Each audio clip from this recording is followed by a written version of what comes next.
Now, in terms of formal replies that we received from government, well, first let me say I did not at all hear back from the FBI on the American side. I did hear back from the counterterrorism unit. I did hear back from the White House confirming that that message had been delivered on Trump's desk. Me saying that I had the information, but I guess he didn't want to inquire further, which is interesting. But the FBI left me on red. And I will say I didn't go through an official channel and send an email, and I should do that. But I did send a text message to somebody very high up who received the text message. No response. Now, I thought that the claim of the French Foreign Legion being involved in Charlie's assassination, I thought the FBI might be interested. No, no phone calls even from Utah's FBI branch have come into me either. Wouldn't you want to see? Aren't we supposed to be investigating the Charlie Kirk assassination? It was totally not a state operation, and they really want to get to the truth, which explains why nobody called. No, Utah, not interested. I'm actually surprised Taylor Robinson's lawyer hasn't reached out to me. What's going on here?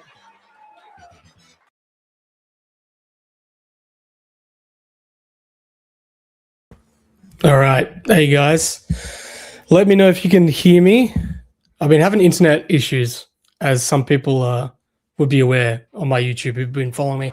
So, I've tried to troubleshoot some things. I've literally got my computer up against the door as close to the modem as I can get. So let's see how we go. Let me know if you're having any issues hearing me or I'm glitching out, and maybe we'll have to reschedule.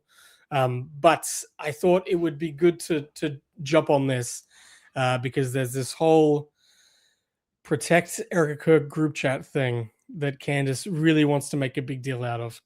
I wasn't even going to talk about it because there really is nothing to talk about.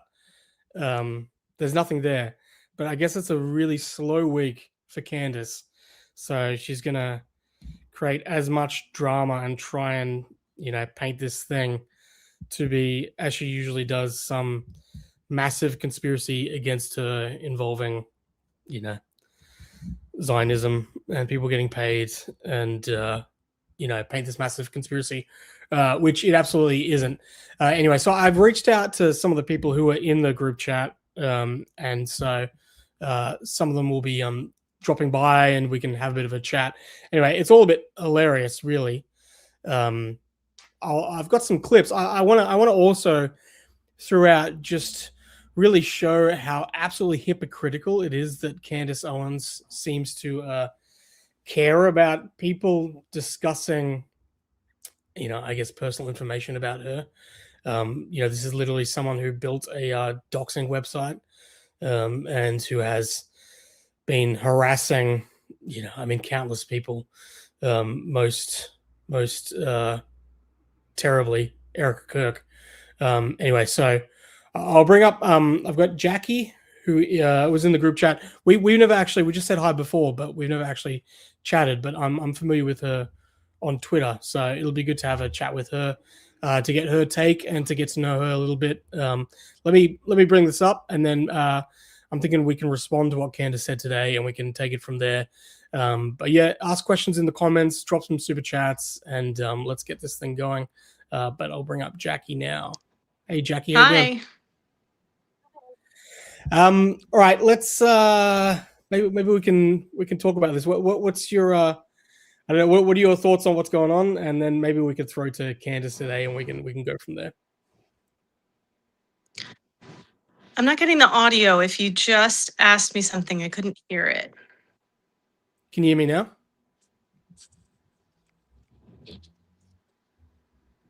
How's that? Can you hear me?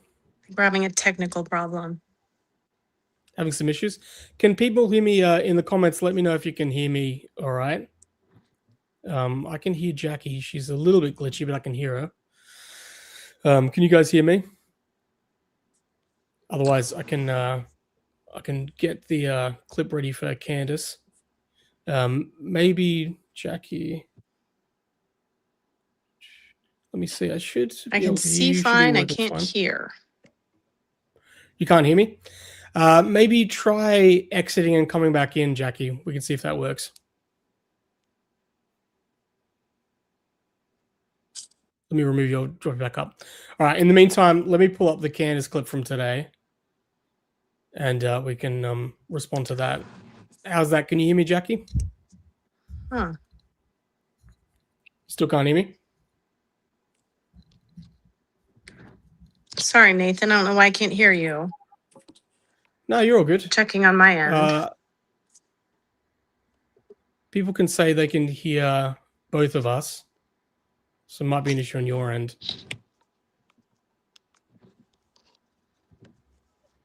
Your microphone seems to be working all right. Let me drop you back down, Jackie. All right, let's pull up the Candace Owens from today, and we can respond there. I only briefly watched. I've invited some other people to come.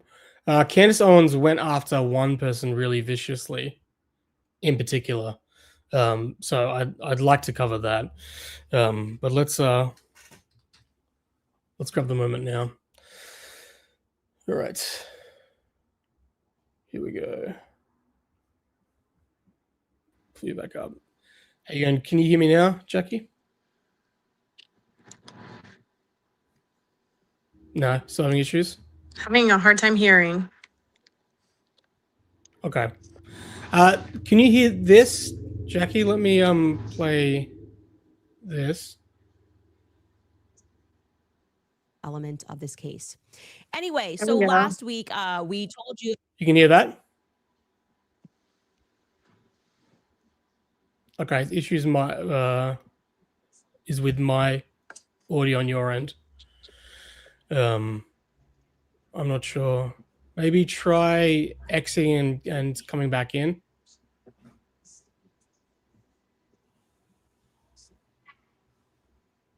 Let me drop it back down. Right. We'll figure that out. Let me play Candace from today and we can respond to this. About this group chat of 92 individuals who have been obsessively, thankfully, one of them who I had a very nice conversation with actually, and explained to me, yes, I participated in this and actually just wanted to say sorry and said like I was, healing, had nothing to do. And I then realized that this group had become very toxic, and what started as something that seems nice, it was called Protect Erica Kirk, and seemed like people were just kind of sharing things to sort of debunk things that I was saying. Fine, you're allowed to do that. You're allowed to watch a show and debunk. Then became very toxic. They started speaking about wanting to know where I lived, trying to figure out whether me and my husband had divorced. A lot of like what we saw Laura Loomer posting for a while, wanting to know more about my kids and sharing information that is just unbelievably bonkers. I can't believe they legitimately thought that we were purchasing a house for our 8 nannies. Just want to say that. Protecting Mrs. Kirk, etc., spelled ECT. I love that abbreviation there, ECT. And they then it was getting toxic. And by the way, as you know, we put somebody in prison last year who was a part of it was like a Jewish group chat. It was only 26 members. And the same thing happened. Somebody in the group got radicalized because for some people, they're sharing information. They think it's fun. They're healing. And then there are people in the group that are mentally unstable and it becomes their life. And this guy then started plotting my assassination because he got a little too fired up and the FBI got involved. He got arrested. He pled guilty. His name is Chaim Braverman and he is in prison. You can look that up. The media did not want to cover it, but we did put a would-be Jewish terrorist in prison. Now we discovered that a Jewish woman put together this group and she has been very involved on pro-Israel causes long before Charlie was assassinated. And there are 92 members and they are looking for now personal information, which is why this woman excused herself from the group and said, seems to me to be getting dangerous. And so we will be filing something and we have found out more information about other group members. But at the same time, one of the group members got exposed this weekend. And I got to tell you the backstory. Yes. So before she goes into this next part, let me just cover, my side of things with the group chat. So from what I can remember, I was added to this group chat and I think it was started at the same time. it was right before the Bride of Charlie series started up. And you know, I remember that because I was working on a video getting ready for that series. Because I felt like she was going to be leaning into the allegations that Erica Kirk was a human trafficker. She seems to have abandoned that at this point in time. That doesn't matter anymore, that she believes that Erica Kirk was a human trafficker. Anyway, so I was added to this group chat, and yeah, from what I remember, it's as she characterized it, that yeah, it was a way to just prepare for the Bride of Charlie series that was about to start, and just a way to, I mean, just to debunk her nonsense. You know, I mean, if you watch Candace Owens and you're a reasonable person and a critical thinker who actually bothers to, you know, verify what she says, you realize just she spews a lot of just absolute rubbish and nonsense all the time. It's actually quite entertaining watching Candace Owens because she's so easy to debunk. It takes, you know, very little time whatsoever. So, you know, from my memory, that's how the group chat started. You know, more and more people joined. So there's 92 there. Now I would drop in from time to time. You know, I wasn't particularly active in the group chat, but I would drop posts and videos that I was working on to share with people, so that they could see them and to help share it. And I, you know, from my memory and up to this point, that's pretty much how it's remained. It's absolutely true that you know, the group chat, that everyone there is not a fan of Candace Owens, and especially not a fan of her attacking Erica Kirk baselessly for no good reason whatsoever. But you know, as to the allegations of there being doxing or anything illegal going on there, I certainly never saw anything like that there. You know, as I said, I wasn't particularly active, but you know, I'm familiar with a lot of people there. I think the people who've, you know, the names of the people in the group chat have come out, and you know, I follow a lot of those people. I'm somewhat kind of Twitter friendly with those people. Those are not people that I believe are malicious or would do things that are illegal.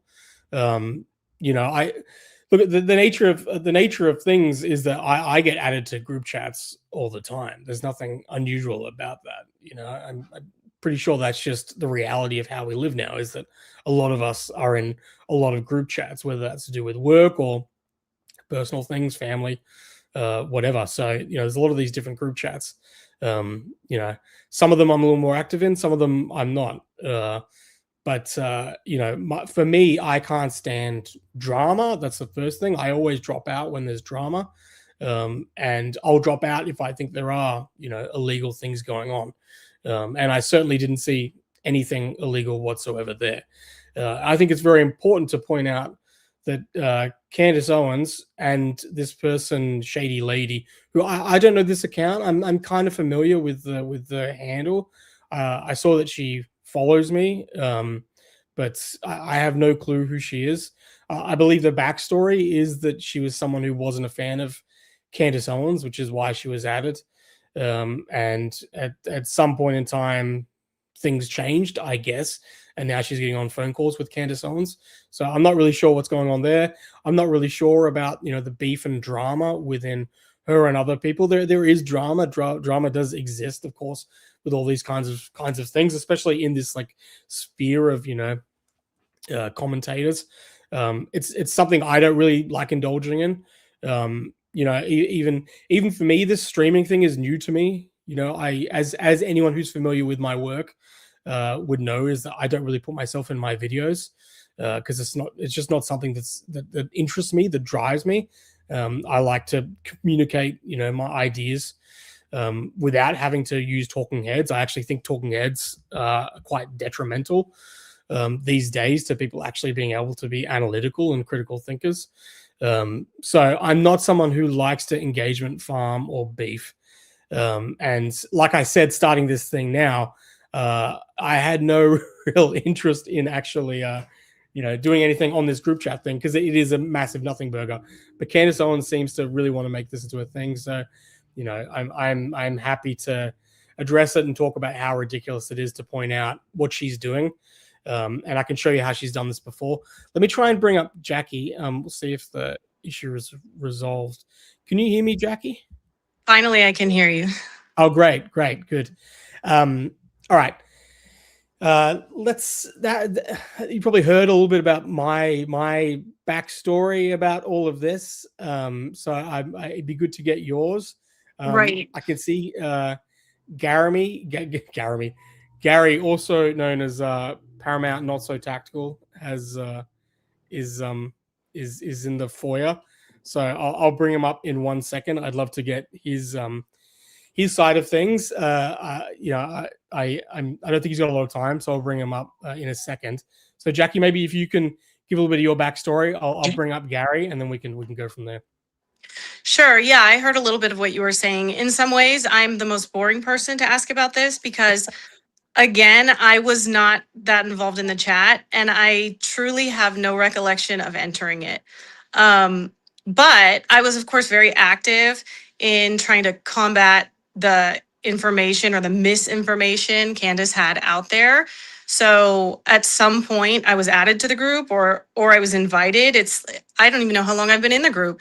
Like you, I popped in and out and mostly just tried to, sometimes share my content if I had an idea, and often just like look at what other people were saying just to know what was going on, like lay of the land type stuff. I'm not much one for the drama either. And yeah, there are some people in that group that do not like Candace. But like you, I never saw a single person share her private information. I never saw any of these things that she's claiming. And even after she made the claims, I'm asking the group, did anyone see this? Did this happen? Nobody can find it. Nobody can provide it. If Candace thinks she can provide it, she's welcome to try. But I didn't see anything like it. I've been more active in that group since Candace put it on blast than I think I was for however many months before that. Yeah. Well, I'm actually the same with you. I used to watch Candace every day. I don't recommend it. And now it's, thankfully there's other people who are covering her.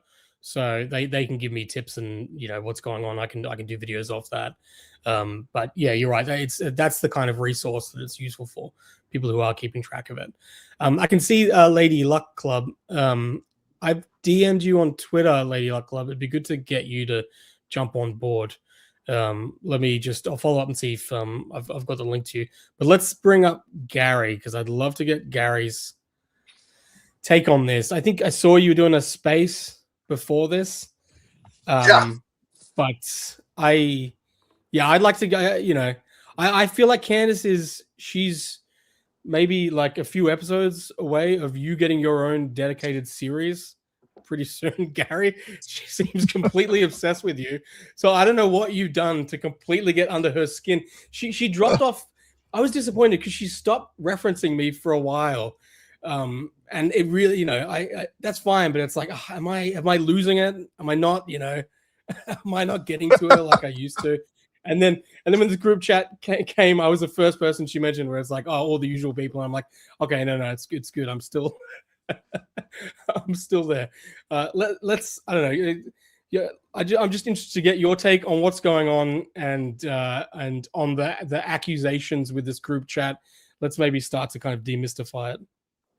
Yeah, I'm not even clear what the accusations are. It's just again more innuendo that there's something nefarious, possibly illegal, and obviously she has no evidence of this. I apologize for being late. I was trying to get here as quick as I could.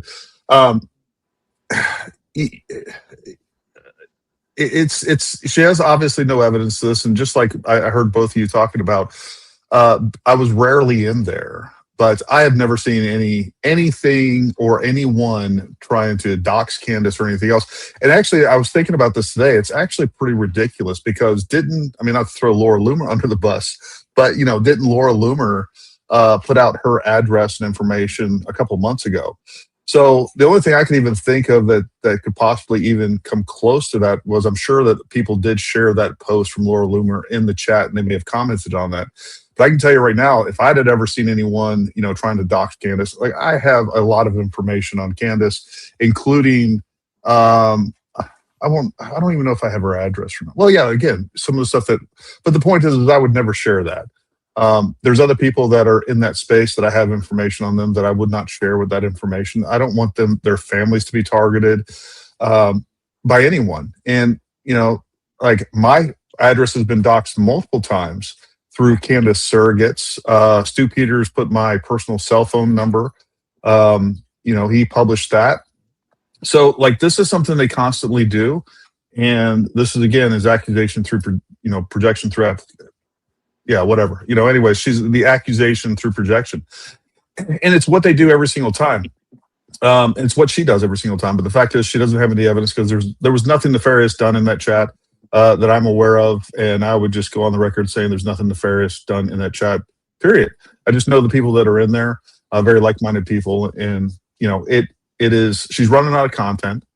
And this is what she has to, this is now the 92 people where she has all kinds of different group chats of her own, Baron Coleman's. All these people have Discord, different group chats. They share information. They've done background checks on you, me, everybody out there. And suddenly, if there's a group, and I don't even remember seeing anyone doing like real research in that. I mean, really, it was a lot of people just talking about things. But even if they were doing any research on her, and what I mean by research is exactly what you and I do, and Jackie probably does as well, and that is, going through her content and finding out where she's lying to the American people and people in general, and also the Australian people, for that matter. Yeah, I think you're right. I have been, people have floated past a lot of stuff with me to do with Candace Owens, personal information. So people have shown me proof of things to do with the car, property, things like that. Because they're trying to uncover the story. I think particularly around the George Farmer DUI. There have been people I've seen someone who even they have an app where they work, they're able to do background checks on people, because that's important for what they do for a living. And they were able to put in George Farmer's information. And it came up showing that, yes, he did have a DUI on his record. That existed. They showed me that. There's a lot of this information that I don't put out there because it is personal information. And there are lines that I won't cross. I think this is the thing this is the thing, right? There's this idea that this group chat is extremely nefarious. And I think the biggest accusation is that there was doxing going on. Now, correct me if I'm wrong, but to my mind, doxing is publicly publishing private information. And so there's these allegations that there was doxing. Yet, to my knowledge, even if there was, and I haven't seen any, even if there was personal information that was provided about Candace Owens to do with where she lived, to my knowledge, that never left the group chat. That was never actually then published outside of the group chat. It stayed within the group chat. This is if this is true, which I'm not saying that it is. So I'm not even seeing where this accusation that there was personal information that was provided to do where she lived, so doxing, and then from that group chat, it was then posted. Again, it's like, well, so what is the accusation? Because Candace Owens does do that. She's open about that. I'll just play this because I think this right here of what she did on her show, this compilation about how she's actively asking people to track Erica Kirk where she lives. This is far worse than anything that's been alleged and not even proven yet about the group chat. So let me just play this. But the problem I'm having is I have now confirmed with people that live where they live, because they live in a building, that they all saw Charlie. They also saw Charlie on a walk. I have one person who lives there. She ran into Charlie or has seen that. Nobody in her building has and they all know each other. It's a building. They know Mikey McCoy. People have said, I've seen Mikey McCoy on this date, blah, blah, blah. No one can confirm that they saw Erica on this date. WTF, Stacey Sheridan lives in the same complex as Charlie and Erica. That is super weird. More and more, it seems like they were all working to smother Charlie and make sure he was closely watched and handled. Yeah, she does. And I find it to be very weird and very creepy. Mikey McCoy, I don't know if he has a place in there, him and Elizabeth, but they are there all the time because I have sources that live in the building, obviously. Again, APB. Stacey Sheridan on that day. I know I have contacts that are live in that same building. If you guys remember seeing Stacey Sheridan, that would be great. Still can't get an Erica sighting because we're everywhere and we're watching and we're listening. I mean, like, imagine if people were talking about that, about Candace, you know, like who's tracking Candace, who's around Candace's place. Yeah. Can someone give me the time when she left? Who's there? We know people, you know, and this is her show that's being streamed to millions of people. This isn't, you know, a private group chat.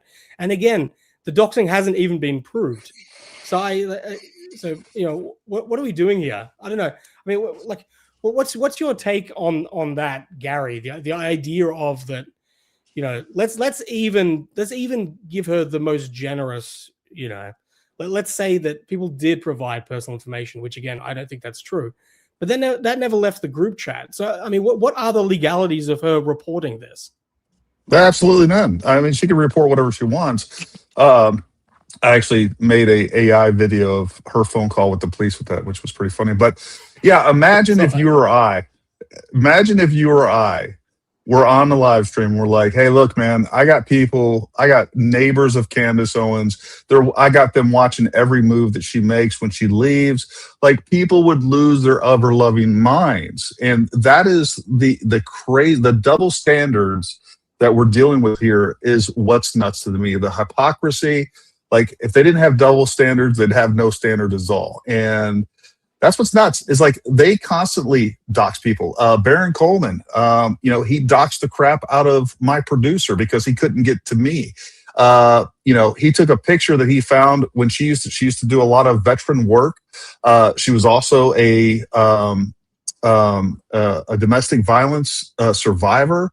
I've seen the pictures; they're unbelievable.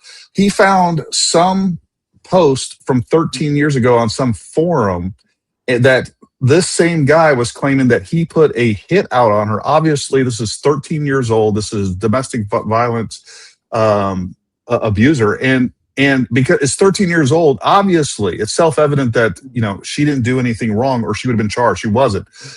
And, you know, put her name out there. Also linked her because she used to do veterans work. There's a guy named Dick Marcinko. Dick Marcinko was the guy that founded SEAL Team 6. And at some veteran event, he was there. He died, I think, in 2022 or something like that. But because he was there and she took a picture of him, well, like just last year, some information comes out where his name's in the Epstein files, which, by the way, most of the accusations in there have been discredited. I don't know if they're true or not. But the point is now he's saying, oh, you know, she's essentially linked to Epstein. Like, this is crazy what these people do. So they will lie. Let me tell you something. I would rather be doxxed than be accused of horrific crimes, to be honest with you. And this is what they do all the time.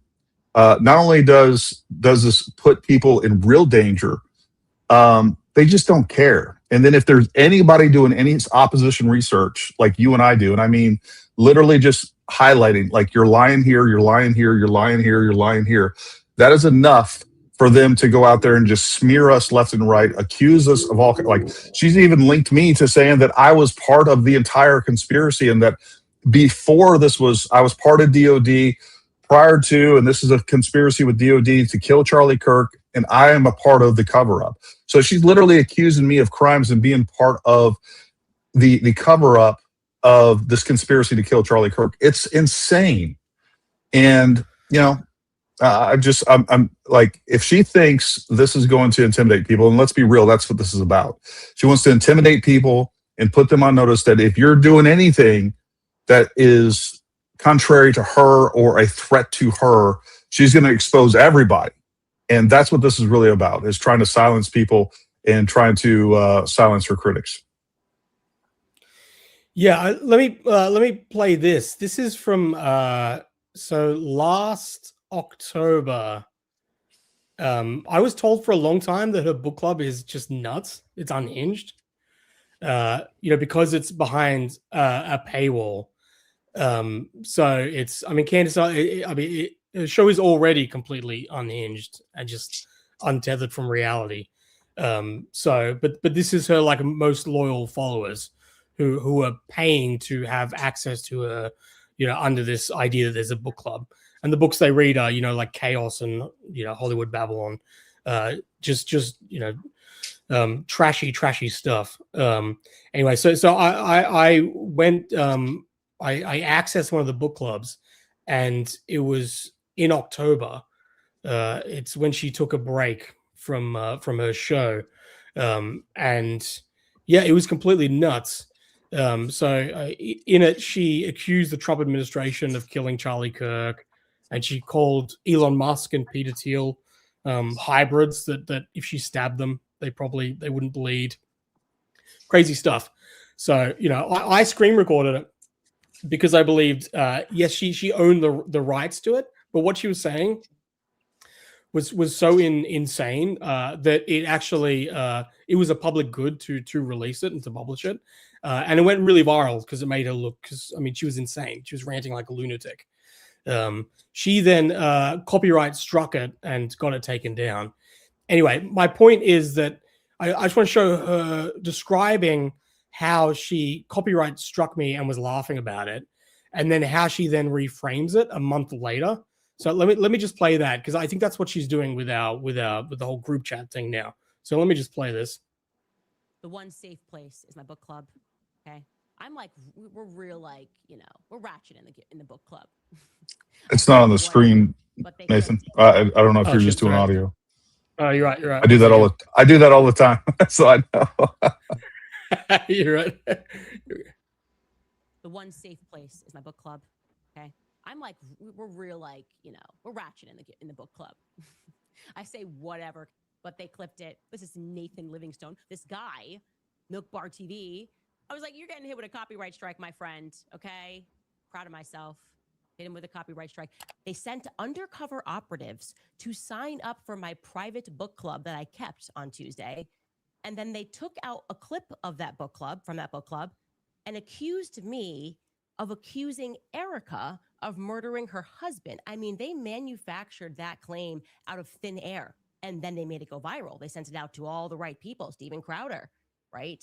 Everyone suddenly making videos saying that because I said he was betrayed by everyone, obviously what I meant was Erica Kirk murdered her husband. And this was all happening because I mentioned the Egyptian plane. I am certain of it.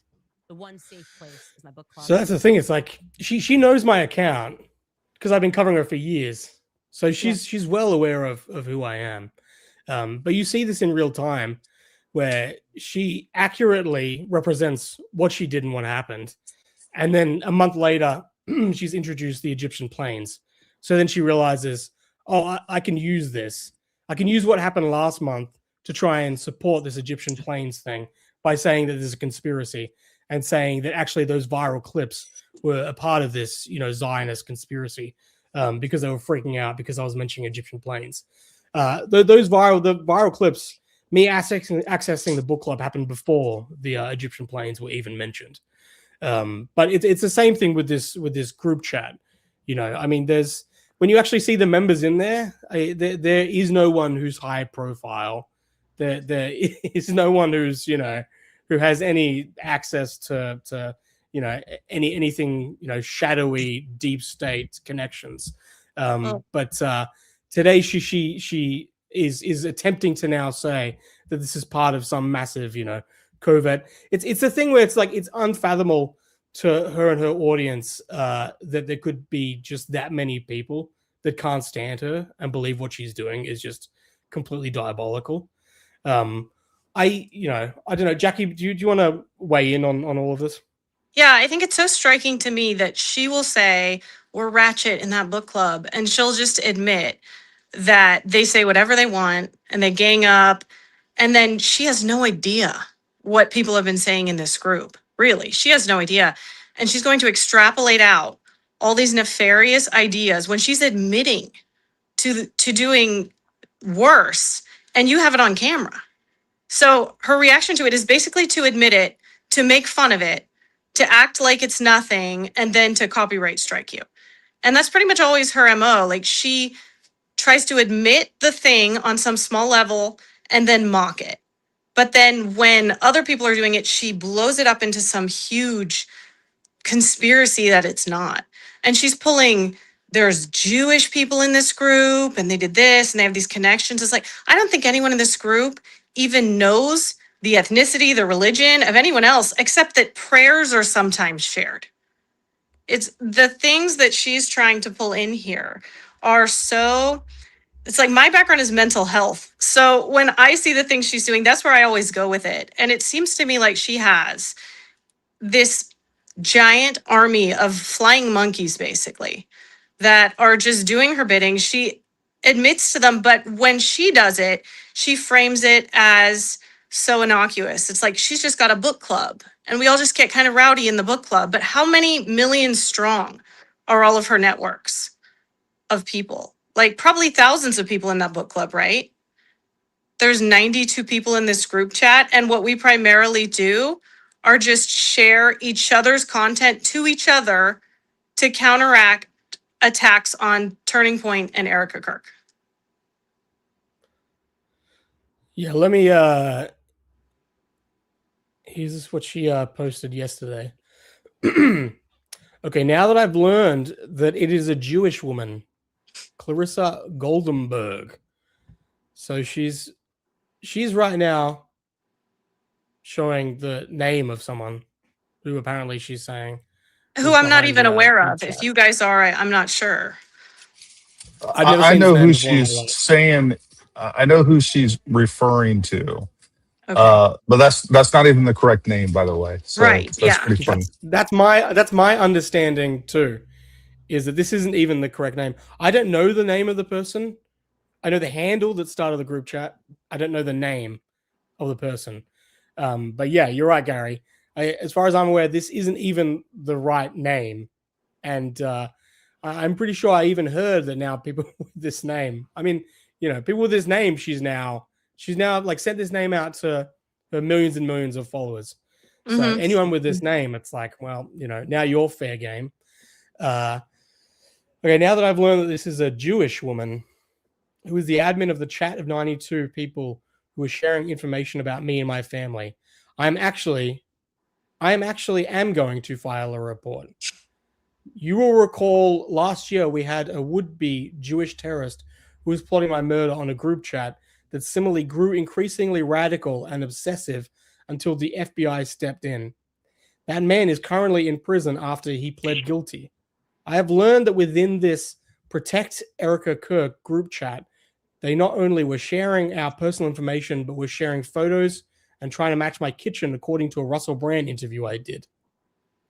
I'm of the belief that when an actual member of the chat opts to leave because it's growing too deranged, you should take their word for it and protect your children.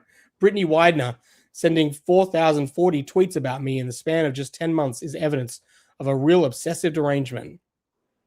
I am Coach Colin. You also discussed in this chat, and they were trying to run your personal information as well. Paramount Tactical specifically was looking for your personal information, and I have the messages if you need them. I guess, do you want to weigh in? I guess that's you there, Gary. Yeah, So, no, as a matter of what do you say to fact, this? I will actually show the truth behind that because hold on. Let me just pull up. Yeah, if you want to chuck anything in the private chat, if you want me to pull it up. Yeah. Jackie or Gary. Yep, no worries. Can you hear me? Yeah, I can hear. Okay. All right. I'm mobile right now. So I just kind of threw all this together. Let me pull up exactly what happened with that. I'll let everybody else. I don't want to throw this up there. I don't even want to say anything about it. I'll let people decide what actually took place in that chat. If I can find this.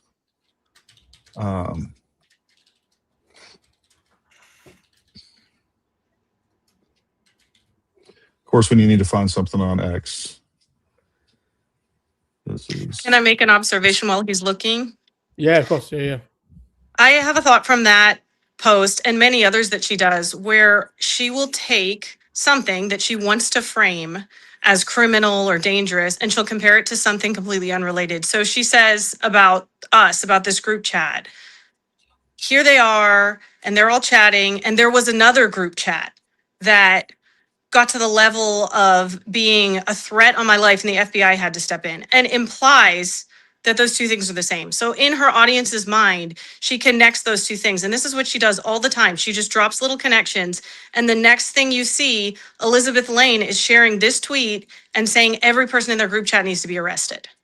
It's like, for what? For talking about her kitchen? Which, again, I Well, never saw. But the other insane thing is that, you know, and I posted this. I like that it's masked down, that she's no longer, you know, just anti-Zionist, that she's straight out just saying Jewish now. right. So yeah, I actually appreciate that. She's now Yes, say saying it. she's now saying because supposedly a Jewish man was plotting. I looked into the case a while ago. I'd have to look into it again. Of course, never take Candace's word on anything. But let's just go with it and say that there was a Jewish man who had plans to harm her, and that he was in a group chat where they were discussing her. That now means that, you know, any Jewish person in a group chat discussing her is somehow illegal and should be reported. Yeah, I mean, it's absolutely ridiculous. The idea is, you know, if there was, you know, a black person or a white person who threatened someone that was in a group chat talking about it before, then that means that every black person or a white person in any group chat talking about that person is illegal. I mean, it's absolutely ridiculous. But I'm glad that she's now just going masked down about this and just confirming, you know, she's just a open Jew hater. And it's interchangeable. You know, one day it's Zionist, one day it's Jew, one day it's Israel firster. It's just constant. She uses the terms all the same. They mean nothing anymore, but they all mean Jew, essentially, or generally like evangelical Christian or any Christian in support of a Jew. Yeah, that was actually one video that I was planning on making, was every time that she's gone out of her way to point out that someone's Jewish. But I honestly, it was too big to make. It would have been too long that I couldn't have done it. All right, so how are you doing? I got it. If you want to share that, I just have that down there. If you want to share that screen recording I have down there, down below, you'll have to remove what you have on the screen, then add my screen recording to that. Oh yeah. So this is what was actually. So first and foremost, I want to give everybody a little bit of context here. There was Coach Colin was actually going after a bunch of people, including me, on the chat, and it came up. And the shady lady, I was like, does anybody know this guy's real name? It's literally all I said. Well, shady lady, who is the source of a lot of these problems, by the way, contacted me and said, yes, it is his last name right there. And folks, this is not doxing. Coach Collins is a public figure. He has multiple different platforms where he has his name out there and everything else.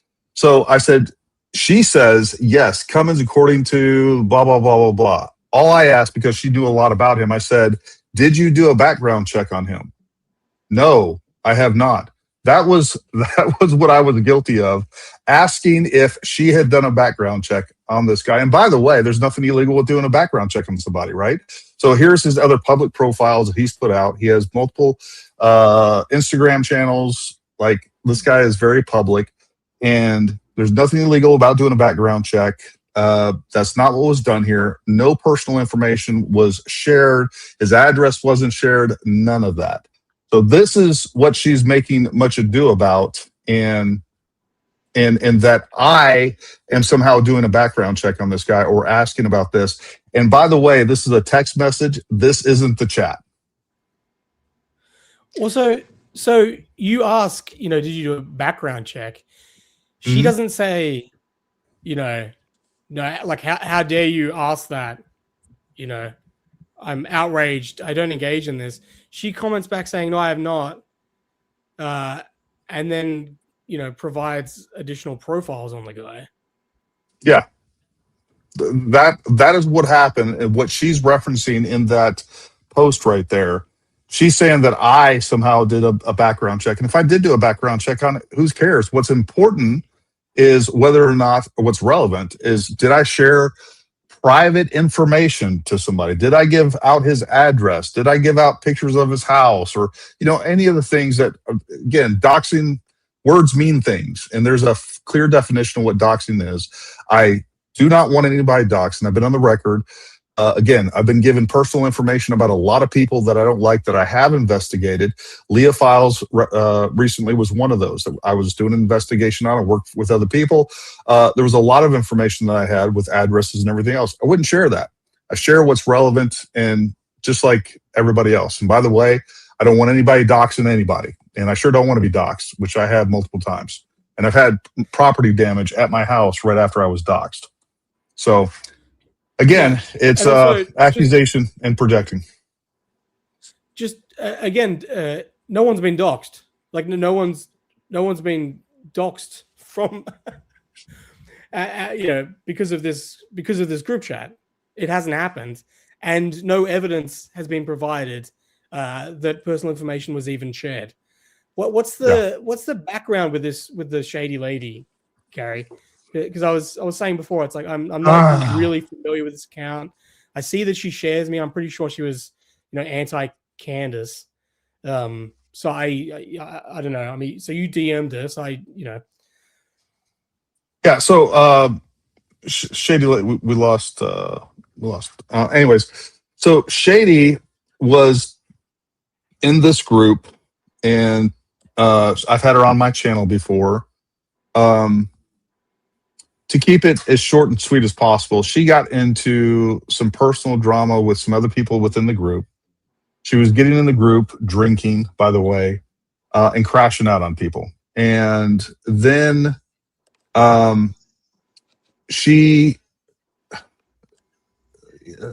was just a lot of personal drama. So we ended up kicking her out of the group because of this. She was literally starting fights with people within there. And then she decided that she was just going to go and start blasting stuff. And a lot of people, I wasn't paying attention to this stuff. Really, there was a lot of people that have documented and that has the screenshots of, suddenly she's like, okay, well then fine, I'm going to go join. She's literally like, I'm going to go join the Candace crew. So she goes in there and starts tagging Candace and starts making accusations. And then she ends up coming back to the group and was like, look, I'm really sorry about this. I was drinking the other night. And like, just a mea culpa. Well, we ended up letting her back in. Well, like a couple weeks later, she does the exact same thing, and that's where some of this stuff came from. Her and another person that was friends with her, that was still in the group after she was kicked out, did some of the screen recordings, and this is just like super petty nonsense and revenge. I mean, this is like, I reference her as like Candace Owens Jr. at this point. She's just a mini Candace Owens that wants to get demands attention, and it got upset with people within the group and decided to go, scorched earth on people. Yeah, this is exactly the stuff that I can't stand, and what will drive me to leave group chats. I just can't stand this stuff. It's and you do see that people who clearly are like have their own issues and feeling it with stuff like this. I can't really understand someone who I don't know. I can't understand if someone could go anti-Candace to pro-Candace to it appears that she's now having phone calls with her. That makes no sense to me. I'm trying to find her. I'm trying to find her account. I can't even find it now. Did she delete it? I think she just recently. Oh yeah, she deleted it. Just recently deleted. Yeah.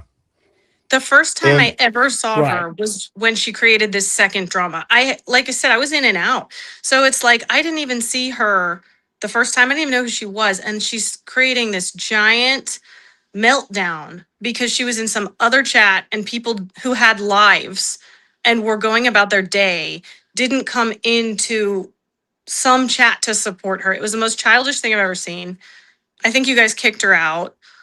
Some people had affection for her, were wondering if they should, invite her back. And that was the first time I ever had any interaction about her at all. And I said, don't invite this woman back. She seems like she's just causing trouble. And then all of this happens, which to me, it's like you said, how do you go anti-Candace, which again it's not really anti-Candace. It's like pro-truth, pro-turning point, pro getting the facts out there. So she's in support of Charlie's legacy, Charlie's wife, and then she gets mad at some people in the group and all of a sudden she's in support of attacking that. To me, it's like this goes to show that you can be in a group chat with a bunch of people and not know them and not really you're not responsible for what they do or don't do, because this was out of left field with this woman. And I'm suspicious of her motive the entire time because people don't flip-flop like that. Nathan, if you will, I have a picture down there. I'm seeing. Oh, yes, go ahead. No, I'm saying people, Lady Luck Club. If you can, she can go to a Twitter. I've DM'd her the link to join. So that's there. People are commenting saying she wants to join. Sorry, go ahead, Gary. I was just saying I put up a screenshot from Shady Lady down there if you want to switch those out. And so after all of this went out, where she kind of blamed a bunch of people for different things, and then suddenly I'm the ringleader, by the way, of all this. Suddenly I'm controlling all these people. I got BB sent me these special puppet master strings that I now attach to people. And so anyways, Shady actually is like, when she's seeing this get out of control and I'm getting a lot of the blame for this, she said, to my knowledge, Gary from Paramount Tactical was never coordinated with any group to control narrative. And obviously I was in the group chats or whatever, but never experienced Gary having this grand master plan. Also, please don't add me to any group chats. I don't like being in cults, and I'm okay on an island by myself. So there again, she threw out all this information to cause chaos. She did a great job, perfectly executed. And then, of course, they turn it into something it's not. And there was never any, let's do this, let's figure this out. It was simply talking about content, talking about the conversation that I had was like, hey, did you see Candace Owens today? Gary, you should probably watch it. You should probably watch this part or something along those lines. That was the most of what I saw. And quite frankly, every time I would log on there, it was really just a bunch of people treating it like a chat and just talking about, this person or that person, like what you see in, like, I don't even like chats for that reason. I'm not coming on to X and going to the chat for, social interaction per se. That's just not what I'm doing. That I mean, because there is, 92 people. I haven't counted it, but that's a big group chat. And it did move quickly. So I mean, you're right. It's other than me dropping some posts that I thought people might find useful, I didn't really engage in it. But that's the thing. It's I'm familiar with quite a few people in there, and from what I saw, there was nothing illegal, no doxing, nothing like that going on. I wouldn't want to be a part of a group like that. But it is hilarious. I mean, like what Jackie just said, it's not anti-Candace. And even the thing about that group chat, immediately when I was added to it, I do not like the name of the Protect Erica Kirk. That was one thing that immediately is just like, I found that really cringe. And that's not how I think about what I do. Because I think Jackie was saying that well, in that I'm not driven by trying to protect Erica Kirk or trying to protect TP USA. I'm driven by Candace Owens having a massive platform and a lot of influence. And I think that she's a malignant force who spreads, a lot of lies. And I think it's important to debunk the lies that she spreads and to expose this negative force that she has and this massive influence.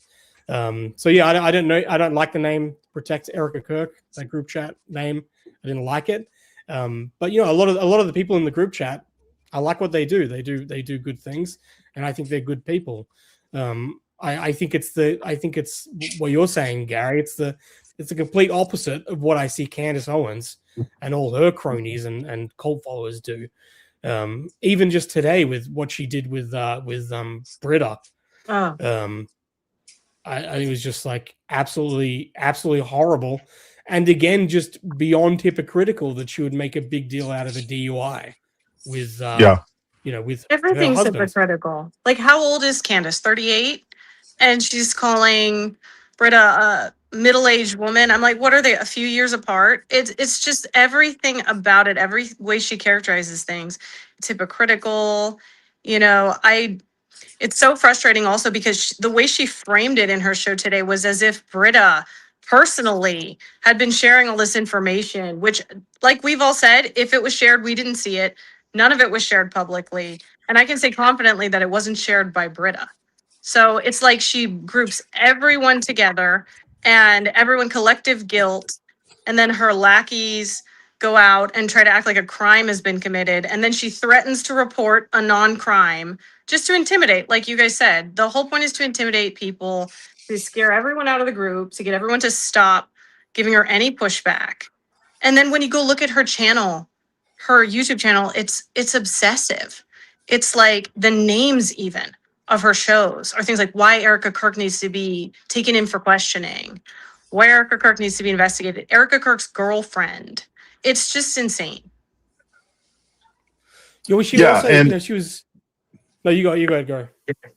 no, I was just going to say. So, one of the big things that she spread about Britta was that allegedly she has a DUI. I don't know if this is true or not. Don't really care.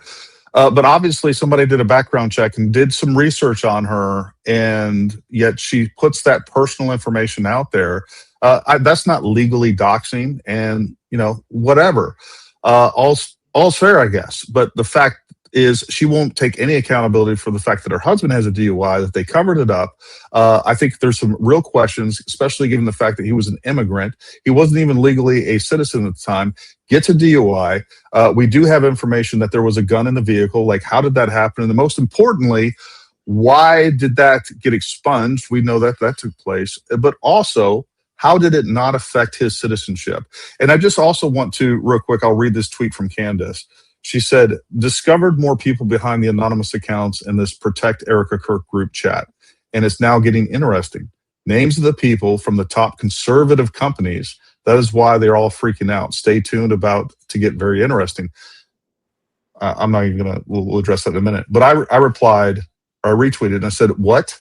Is Candace researching people? ? I thought that was frowned upon. So she's doing exactly what she claims this chat group was doing to her. Shocker. Candace, we will continue to expose your lies. You're a fraud and a liar who creates false narratives to destroy everything Charlie built and to steal views, clicks, and money from people you've deceived. So she is constantly doing exactly what she is claiming, but she does it at a far higher level. And then, by the way, just like Jackie said, the whole point of posting that list of names, that's a target list. That's what she's doing. And she knows it. And she knows her millions of people that are following her millions of subscribers are going to take that and put people in real danger. And they're saying it openly in the comments. Like, they're in the comments saying, go find these people. And, sometimes worse things. And most of us are going to just block. But that's the point. And that's what she does when she says, look into these 92 people and go see what they've been saying about me. What she means is go to their pages and harass them. And then some of her friends have said that more clearly. So, well, and also they've already convicted us of some sort of illegal activity. They're like, these are all criminals doing this, this is what's being parroted. Like, we've already committed some crime, even though there is not. Yeah. There isn't. No. Opposing Candace is a crime that you should be taken outside the city and stoned to death, I guess. And what is the crime? Like, I think, my opinion, the worst thing she's going to find if she has screenshots is some people being mean. Because sometimes, some people are a little mean when they're really riled up. But it is like, compared to the things she said, if that's a crime, then she needs to be arrested too for the things she says daily, every day, which of course is not criminal. That's free speech. She can say Yep. it, although I think she crosses the line. But it's like she does not allow, she is not okay with anything she can't control. She's not okay with other people's free speech about her. She's not okay with people sharing what she's doing or framing it in a way that she doesn't have control of the narrative, and she's going to try to reframe it herself in the worst possible light that's most dangerous for everyone else.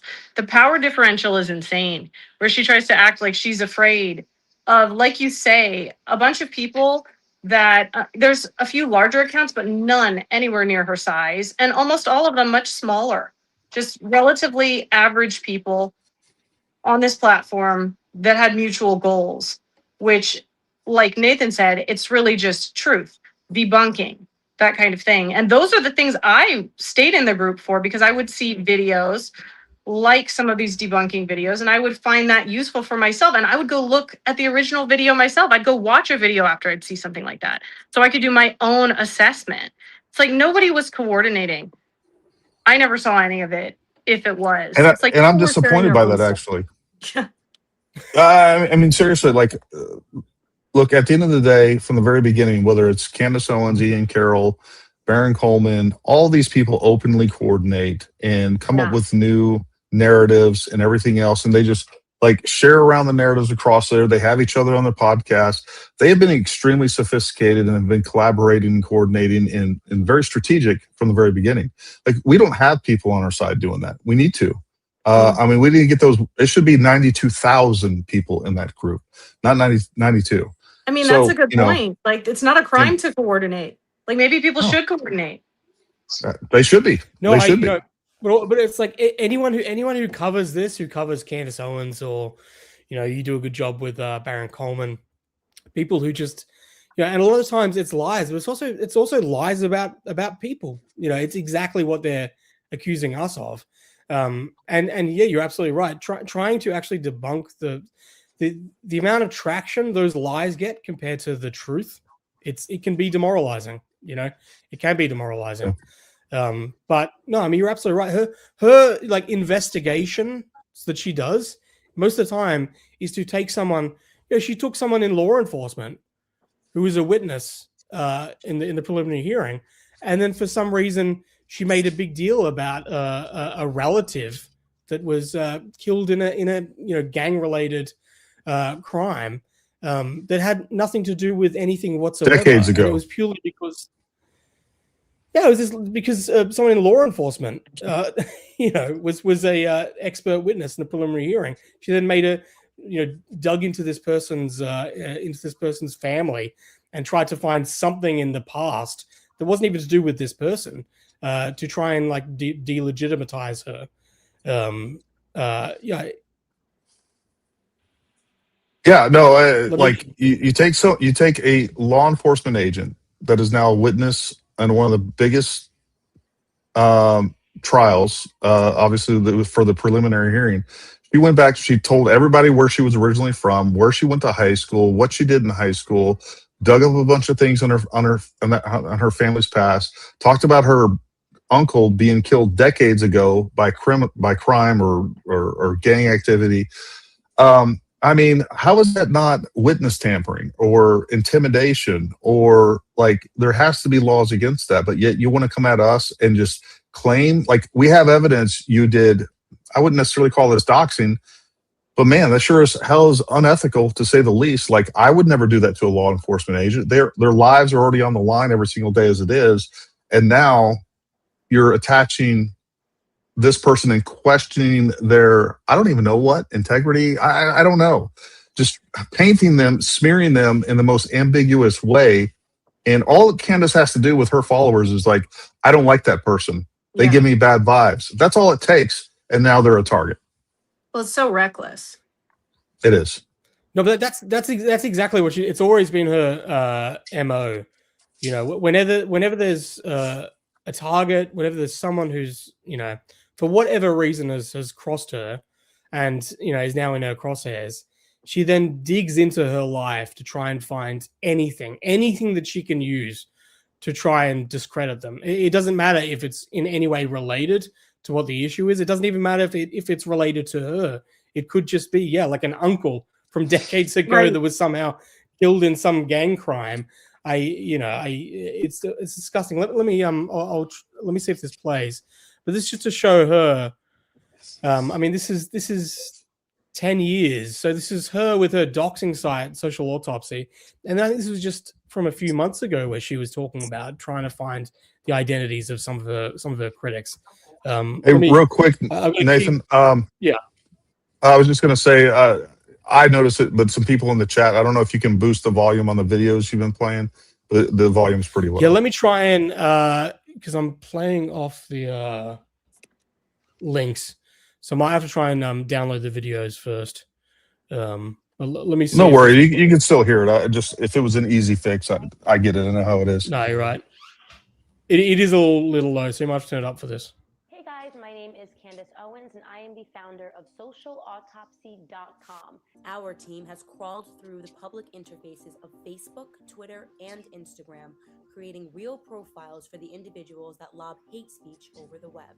So Natalie Jean Beisner tweeted this: Candace's daughter is going to grow up to be a mega bitch, or in prison, or both.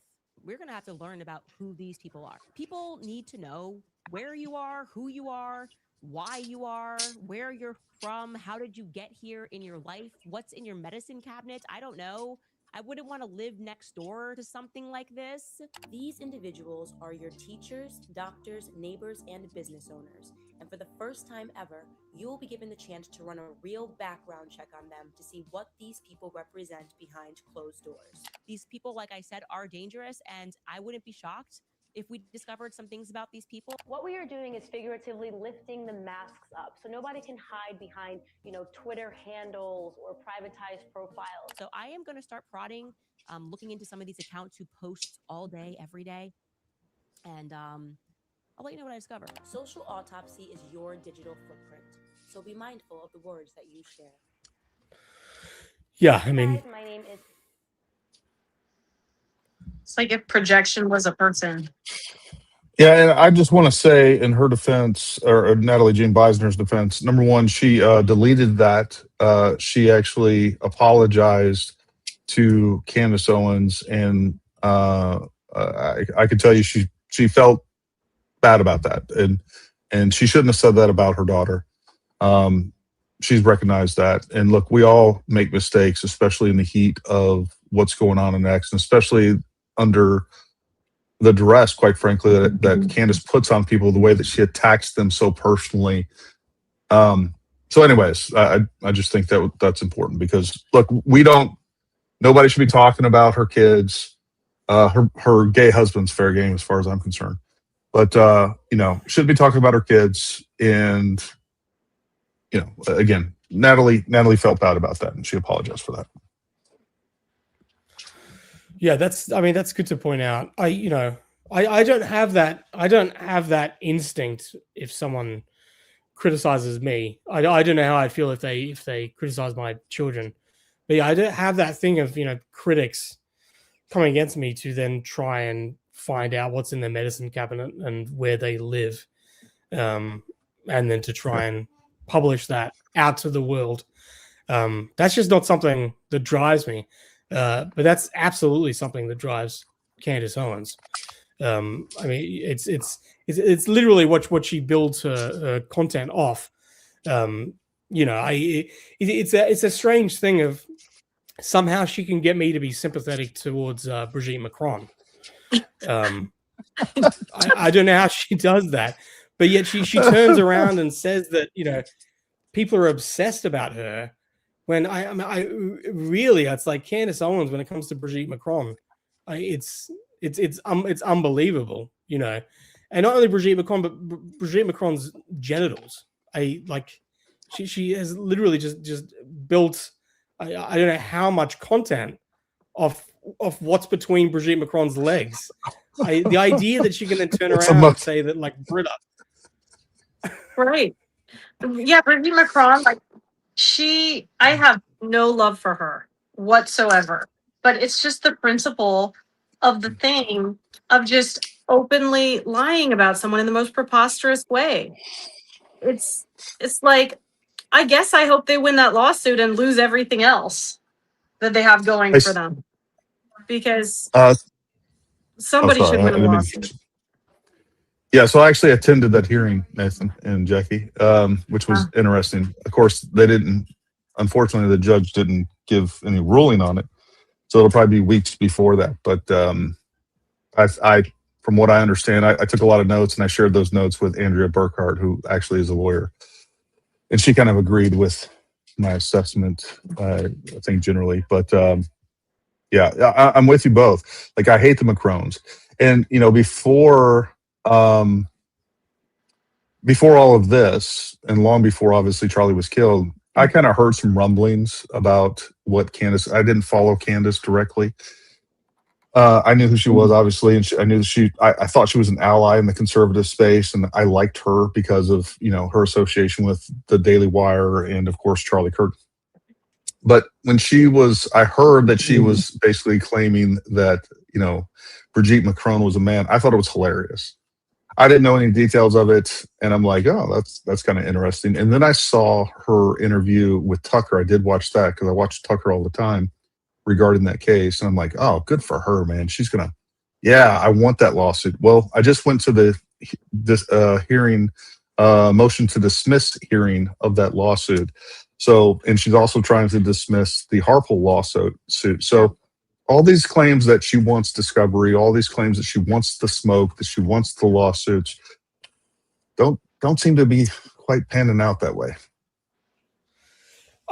It's one of the things where one of the good things about this Charlie Kirk investigation of hers is that she's discredited herself on such a massive scale that I hope now people realize that her same, sloppy, lazy, agenda-driven techniques that she approached with the Charlie Kirk, investigation, she's done all along, whether it's with Brigitte Macron or even if it's with Kamala Harris, trying to of course, trying to prove that Kamala Harris isn't black and, of course, is Jewish. Right. Surprise. It's the same thing where it's so bogged down into the family trees and all of those weeds, and everything comes back to MK Ultra and satanic pedophiles and all of this. So I hope people realize, like what you were saying with you, Gary. I think a lot of people weren't paying attention to Candace and thought, oh, she seems like she's a pretty stiff-on person who, maybe I don't agree on everything that she's saying, but she's been completely unhinged from the very beginning. Just from seeing that 2016 the social autopsy thing, she hid it for a while. She cosplayed as an articulate, well-spoken conservative who was interested in family values and all of that good stuff because it was profitable for her to do that. But all along she's been an absolute psychopath, and so that's one of the blessings of now that it's all coming out and people are realizing, oh, hold on a second, this person is completely just unhinged. So I hope people do realize that it's always been there, and especially with the Brigitte Macron stuff. But like, would you believe it's even crazier than the Charlie Kirk stuff? Like it's even way further out. Right. It's like her trying to Brigitte Macron is her brother, and that she was part of the Stanford prison experiment in 1971. Oh, that was crazy stuff. So I hope people are waking up to realize, like, Candace Owens has always been a bad faith actor, and in fact should have never been brought into the conservative movement. And it is one of the really tragic things. I think that Charlie Kirk was such a great coalition builder that unfortunately, I personally think that he should have called Candace Owens out a long time ago. Yeah. And unfortunately, his inability to do that has now resulted in this, just open harassment of his widow. I think he thought that while he was alive and was correct, he, number one, could keep some of these people in check. And number two, they wouldn't try these things, these tricks. And I also think they probably didn't make it completely known. They hadn't really gotten the courage because he was standing between them and whatever goals they had. And they hadn't seen the opportunity yet. Like his death was the opportunity. So it's like he let some of these people in that I think there's no doubt in retrospect he shouldn't have. And that I think is very safe to say if he could see what happened afterward, he would do it very, very differently. But it's like he like hindsight is 2020. No one could tell he wouldn't be here to control these people. And what they have done after his death is one of the most shameful things I have ever seen. And that's really why I became more outspoken about that. There's other things I was talking about prior to this. Of course, like all of us, this was not our major concern. It's just such a shocking thing to see Charlie's organization, his widow, his very message, his religion completely warped and trying to transform it into theirs and trying to convince millions of people that he actually believed what they believe, that he hated who they hate. And it's in total contradiction to everything he ever said, except maybe they can produce one text message that would support them slightly. It's like the total body of work he had. He was very honest about his thoughts, and they're trying to twist it all posthumously. It's just so sad, and it's shameful to me that some of these big pundits on the right still will not call it out. Well, and let's be real about this, or at least understand this. Anytime you have a break with a personality like that and they go on to do other things, there's also going to be NDAs and non-disparagement clauses. Right. So legally, or at least without getting himself into civil trouble, I mean, he couldn't have been able to, he wouldn't have been able to speak about her to begin with, which, take that for what it is. But look, the real problem with, I say this all the time, Candace is not the problem. Candace is the current mascot of the larger problem. And the reality is that Americans in really the world, right? Everybody else is involved in this as well, in American politics as well. If they can be tricked by something so obvious, what happens when we have, I think this is just the beta test. When we have somebody that is much more charismatic, that is much more sophisticated, that's much more compelling than Candace is, what type of damage can be really done? And that's what she has uncovered for me, is that we have a lot of Americans that are easily tricked, that are unbelievably gullible, that have forsaken logic and reason. They've checked that at the door, and they will believe anyone that confirms their worldview and confirms their biases. And that's what we have here. They're actively participating in this. And again, I think this is a genuine psyop. You better believe that Russia, China, and all the enemies of the United States are taking advantage of this, both political and foreign, by the way.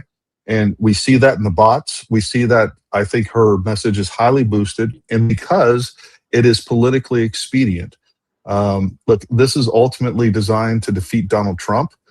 We know that, Charlie Kirk was personally attributed with 2.5 million votes. We beat Kamala Harris by 2.3. Wow.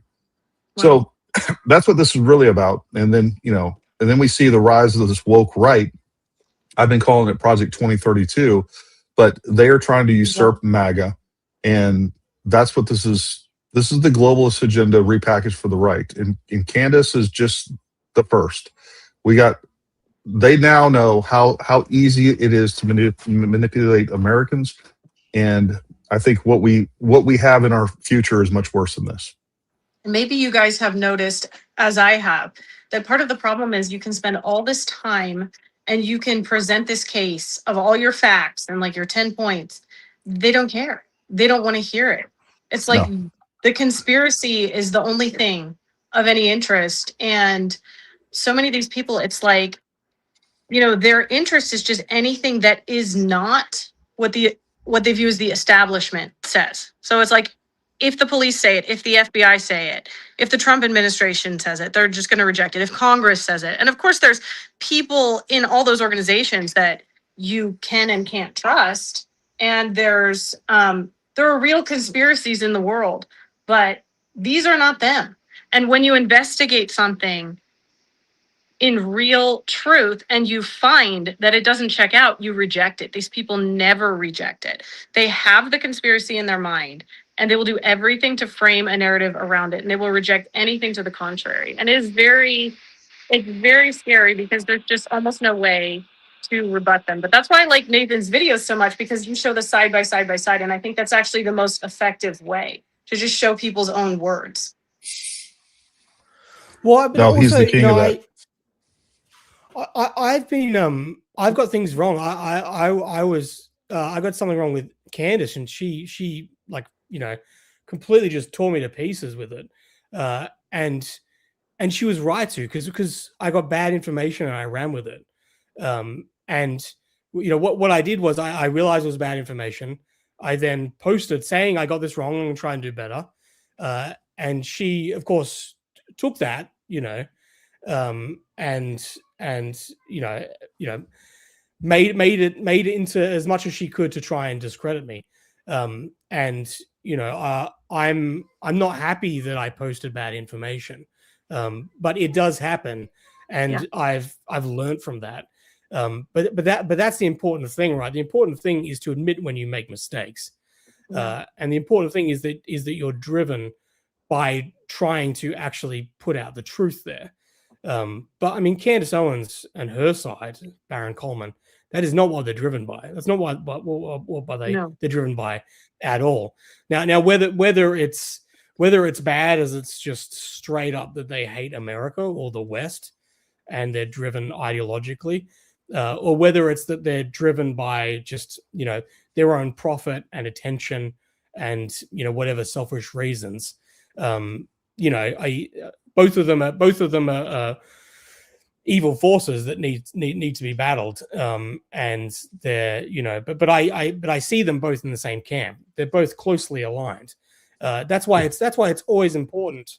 You know, I rarely attempt to try and join movements.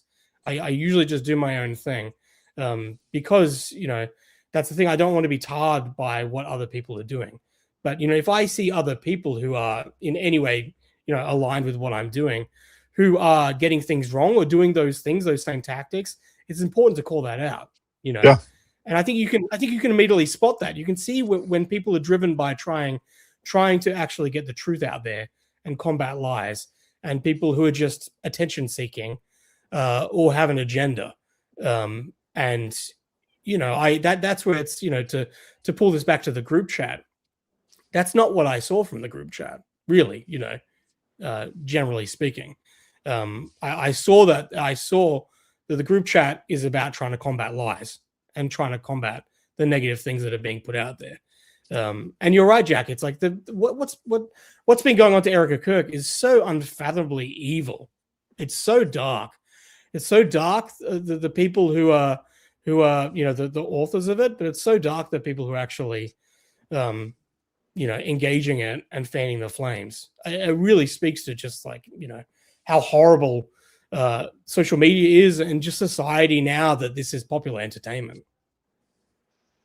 Well, yeah, no, and some of the drama with Shady Lady, by the way, kind of spurred from the fact that there was somebody on our side that was creating content, and it was brought to my attention and others that he was kind of using some of the same tactics as Candace, and we all called him out on it. And I don't want people down in the comments to start debating whether that was true or not. Some people are still defending, and that's fine. And by the way, I've always meant to have an off like a non-public conversation with him to get to the truth. But regardless, the point is like, we have a track record of doing that. And if somebody else was doing that and they were engaging in the same tactics, even if they were on my side, I would be the first one to try to have a private conversation with them. And if that didn't work, yeah, we'd go public with it. But the other part of this, and kind of what Jackie was saying, I think what's really important to keep in mind is that this is not about, I'm not trying to win Candace fans over or trying to change their mind necessarily. What is important is that there's a counter message so that people have a choice between what is being said that is completely false, but it's being said with a lot of confidence, so it's believable by people. We're trying to prevent the cancer from spreading. and also create a coalition of people, logical, right-minded people that are willing to stand up and say, you know what? I don't care if it's MSNBC or it's Candace Owens or it's Tucker Carlson or it's Gary Melton or Nathan Livingstone or Jackie Che. Like, if people are spreading lies and they're being unethical, like, we need to fight disinformation. We need to fight lies, because it does have, especially with somebody that has a large platform as Candace, it has not only political but cultural impacts. And when we are now changing the standard where people are guilty with zero evidence, and it's okay. It's not only okay to accuse people of horrific crimes with no evidence. It's encouraged, it's incentivized, it's monetized, it's very profitable. Like, that's a problem. And we have rejected that in America from the very founding of this country. It is a principle that's antithetical to what we do here, and probably the same in Australia. I heard you guys lost a war to the emus, but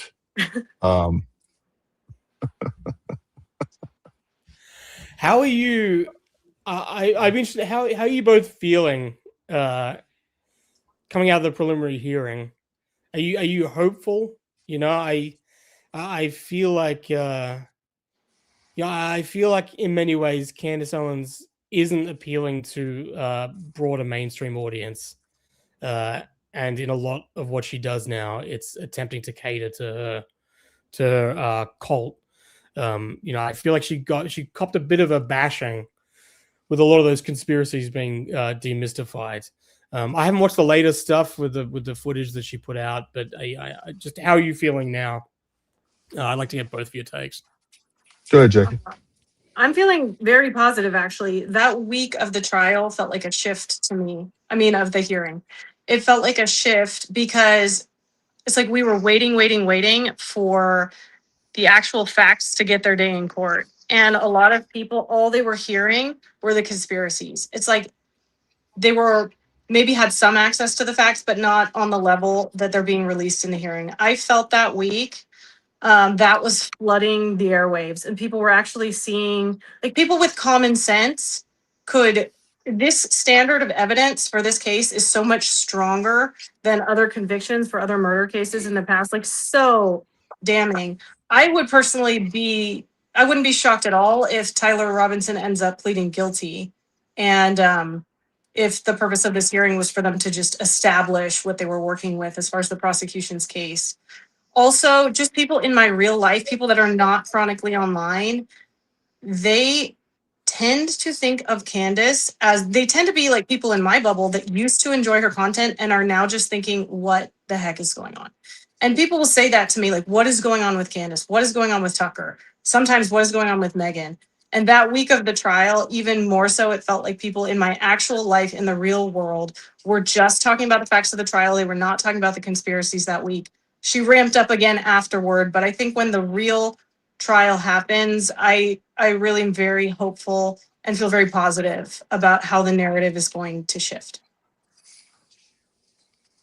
Yeah, no, I agree with everything Jackie said. I was actually surprised at the amount of evidence that they actually put forth. And what people need to remember, like, the evidence that we didn't see, it was because of the defense. They were shutting that down and trying to make sure that was not shown. So, yeah, I mean, look, he's going to be found guilty. I hope to God that the prosecution, and I don't see any indication where the prosecution is even planning to offer any sort of plea deal. They might. I hope they don't, because I want to see a trial, and the world needs to see a trial. And if they don't have a trial, then they better, I hope that they make all the evidence public for people. If not, this is going to continue. And make no mistake, this grift is going to continue 20 years from now. Mark my words, 20 years from now, just like with JFK and everything else, somebody's going to be making a documentary, and we're going to have to hear about exploding mics and Israel and the Jews really did it. 20 years from now, they're going to pull all this stuff up, despite all the evidence that we have. And you know, the only thing that these people can say at this point is the evidence is fake. That's all they got, and that doesn't make sense either. So we'll see. Yeah, I mean, they're making arguments that the defense aren't even making. No. I mean, what do you? Because I saw you did some debates. Is that right? Recently, Yeah. Gary. Well, I mean, what is your take on? Because with this whole Andrew Wilson, Candace Owens, I still waiting to hear. Michael Knowles said he didn't want to be a moderator, but now it seems like they've confirmed a moderator. I didn't think Candace was going to do it, but it appears that now she is. Honestly, I'll believe it when I see it. But I mean, what do you believe the role is for debating something like this? Because I do feel like the court of law, like what Michael Knowles was saying, the court of law is where this should be adjudicated overall, and it's where it's where in Western society we determine what is true. And there is an element that does make me uncomfortable when there's these massive six-figure amounts of money being floated around for Candace Owens to be, again, profiting off this, and people consuming this stuff like it's entertainment, when we're still talking about something that really is completely tragic and implicating Eric Kirk. What do you feel about this potential debate and debates in general to do with this subject matter? Well, I agree with everything you said. That where this should be being litigated and debated is in the court of law, but not everybody. Like, there's a lot of people that have a say in that. And once you have something like this that is being used as just propaganda, right? And you're telling the American people that you can't trust our justice system, that everyone's lying to you, that the military is willing to go and kill people on U.S. soil, that Israel actually runs the country. Like, you have to have a national discussion. What you can't do, and what did happen at first, which is why Candace metastasized into what she is because people went with the idea that you can just starve the grift. We don't do that with any other movement. We don't do that with Democrats. We don't do that with LGBTQ. We don't do that with trans ideology or any other, socialism, communism, whatever else. If you want to see these really horrible things grow, then just stay quiet, stay on the sidelines, and let somebody else handle it. So now, where these debates come into play, and why I am glad that in a perfect world we wouldn't have to have them, but I am glad that Andrew Wilson is doing this debate, because what he's going to do is he's going to show a lot of people, because a lot of people that aren't really paying attention to this are going to tune into that. And then he is going to expose her for the fact that she is presenting absolutely baseless accusations.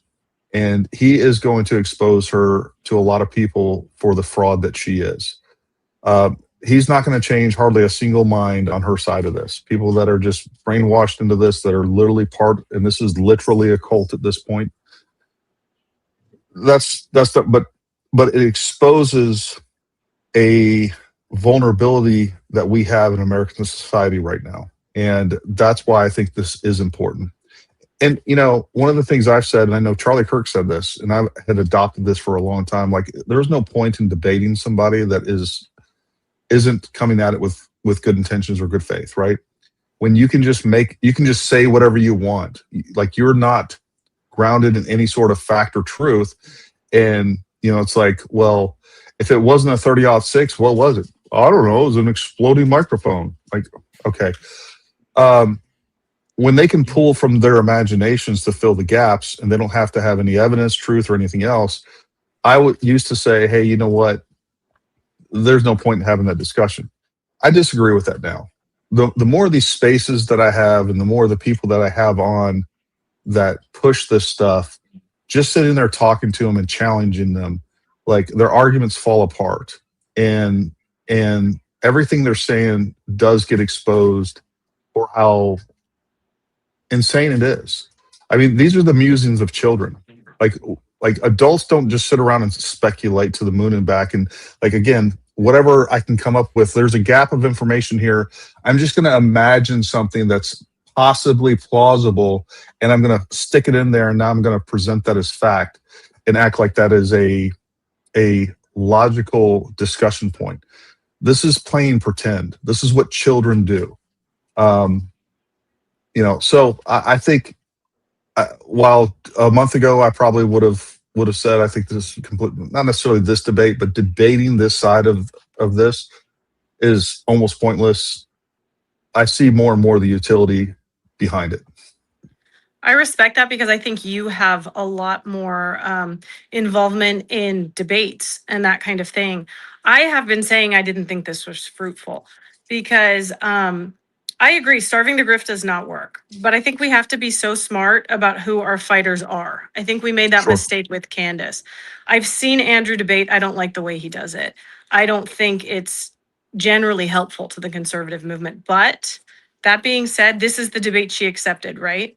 So if he, and there's probably a reason for that, but if he can poke holes in it, with whatever means, he might not be the ideal hero, but that would be a net positive. In general, though, I kind of come from the point of view of where you used to be, that if it's not in good faith, it might not be advantageous to us in the end. And the worst thing that could happen is at the end of this, people are like, well, of course her fans are going to say it, but that it would appear she won that debate because of her tactics, the gish galloping, the throwing the kitchen sink at you, and then you can only refute one thing at a time. And she's got 40 false accusations. This is how she works. I guess we'll see what we do. I just hope he's prepared because he's going to have to be very prepared. And what she's going to do is she's going to try to poke holes in the Tyler Robinson case. He needs to know that like the back of his hand. I hope he does. I mean, he's a smart guy. So fingers crossed for him. I was hoping the debate wouldn't happen. I hate to see her given money to talk more about Charlie and spread her falsehoods more. But if she is, I'm going to hope for his success in it. Yeah. Look, I'm sorry, Nathan. Go ahead. No, you're right. I was going to say I'm blocked from both of them. I agree with you, Jackie, with about Andrew, but at the same time, just debating Candace Owens with facts, I don't think is enough because she's such a nasty person who is bad faith and will lie and will do whatever she can to win. That I think in many ways, Andrew Wilson is a match for her. Yeah. Because I don't think that he'll be intimidated or she'll that just roll over him. So you're right. Hopefully he is prepared because all she has to do is point holes in one or two things to win, whereas she has just unlimited make believe things. Right. But it is amazing. I think you're a little more plugged in, Gary, with what's going on with the conspiracy side of things now. But I feel most of it's fallen away after the preliminary hearing. I don't know. I mean, like, what is the landscape now that they're holding to really? It's now the exploding mic, but that's where it's like we're no longer in reality at this point in time. I don't know. Like, what do you see coming with this debate that people could expect? Well, as far as the landscape now, after watching the hearing, they're now more convinced than ever that Tyler Robinson's a patsy and he's not guilty. Look, I do think, and I think you can look at her viewership, it is falling. And whether they want to admit it or not, the preliminary hearing had a massive impact. First of all, they said, remember when all of these people, when they released the footage, originally the FBI to identify Tyler Robinson, and they didn't show this person moving out to the point of where the shot was taken from. They literally said, including Candace and many others, like that footage didn't exist. Well, guess what? It exists. They said, Baron Coleman and many others, Candace Owens said the footage at the Washington County Sheriff's Office didn't exist. It exists. There's a lot of other things that they've been pushing for months that were completely debunked. They won't admit it. but I do think that has a deleterious effect, mostly to the people that aren't like invested in this. There's these people that watch Candace every day, watch Baron Cohen every day. You're not going to change their mind that they are what it is. What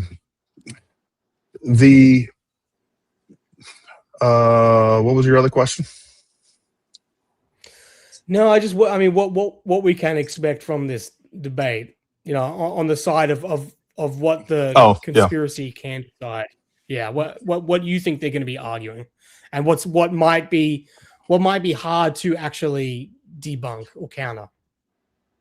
Well, let me address that from this point of view. Somebody earlier was like, Gary, you should be like, the case better than Andrew. Like, you should debate Candace Owens. And I would have no problem debating Candace Owens, but I do think that Andrew is definitely much better equipped at doing this. This is what he does.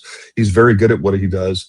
And he actually doesn't need the way that he debates and the way that he'll be able to control Candace is not because he'll have more information than her and be able to fact check her on the spot. Going back to what Jackie said, what he's going to do is he's going to prevent her from gish galloping. Like, no, he's going to pin her down. And I think that's a much more effective way to debate. Like, I know the facts.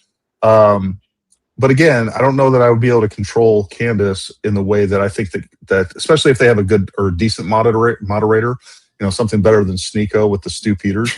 But I expect very similar to what happened with Stu Peters to her to attempt. Now, I think between moderation and him being more prepared for that, there's a lot of things that I don't think that, at least as the last time I've seen him discuss this, Andrew Wilson, he's missing. There's some gaps in his knowledge of the case, and I think some missed opportunities where he could actually pin her down in a bunch of other spots.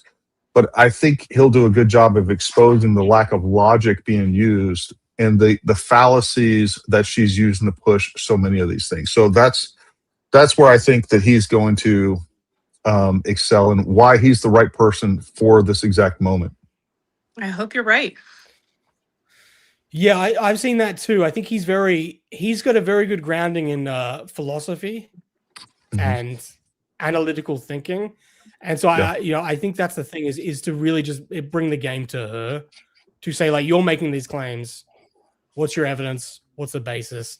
And so, I mean, hopefully, he's not even going to need to litigate what the evidence is for Tyler. It'll just be about completely just showing that, she has nothing on her side. It's going to be very interesting, because that's the thing with Candace Owens and these conspiracy theorists. People who watch her show, you could do a survey on that audience, and you would not be able to get a coherent theory out of them. You're going to get 1,000 different theories.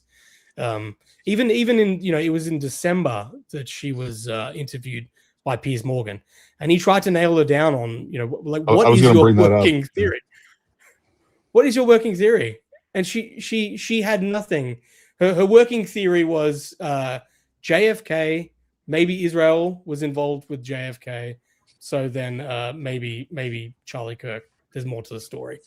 Between Piers Morgan and I don't remember the CNN reporter, the only time that she's actually had to face any sort of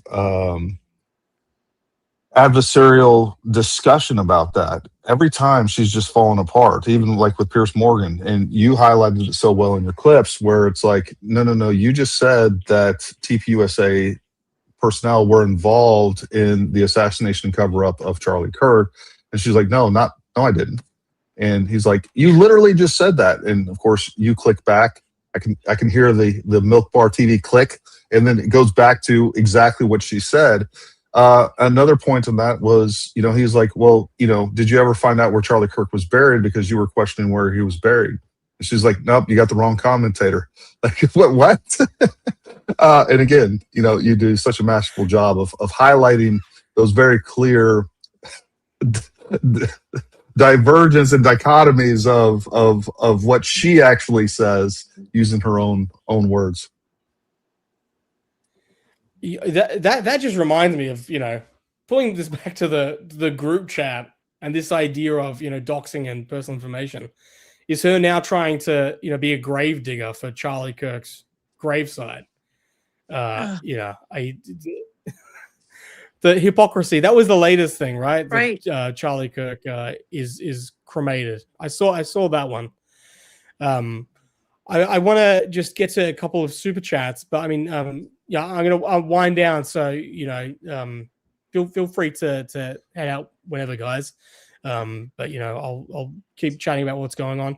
I want to let me do a couple of super chats. Can we just quickly touch on Elizabeth Lane if you've got a couple minutes, Gary? Yeah, Sure. and then you can duck out. But that might have to be its own. You might have to come back just for that. But let me just quickly pull up a couple of these from CR. The Brandy Zadroni MSN Now video on the Kirk conspiracies really makes them look bad. Would you comment on it on a future live? Did any of you watch that? I have. No. Yeah, no, I mean, it's actually extremely well done. If you haven't watched it, you should watch it.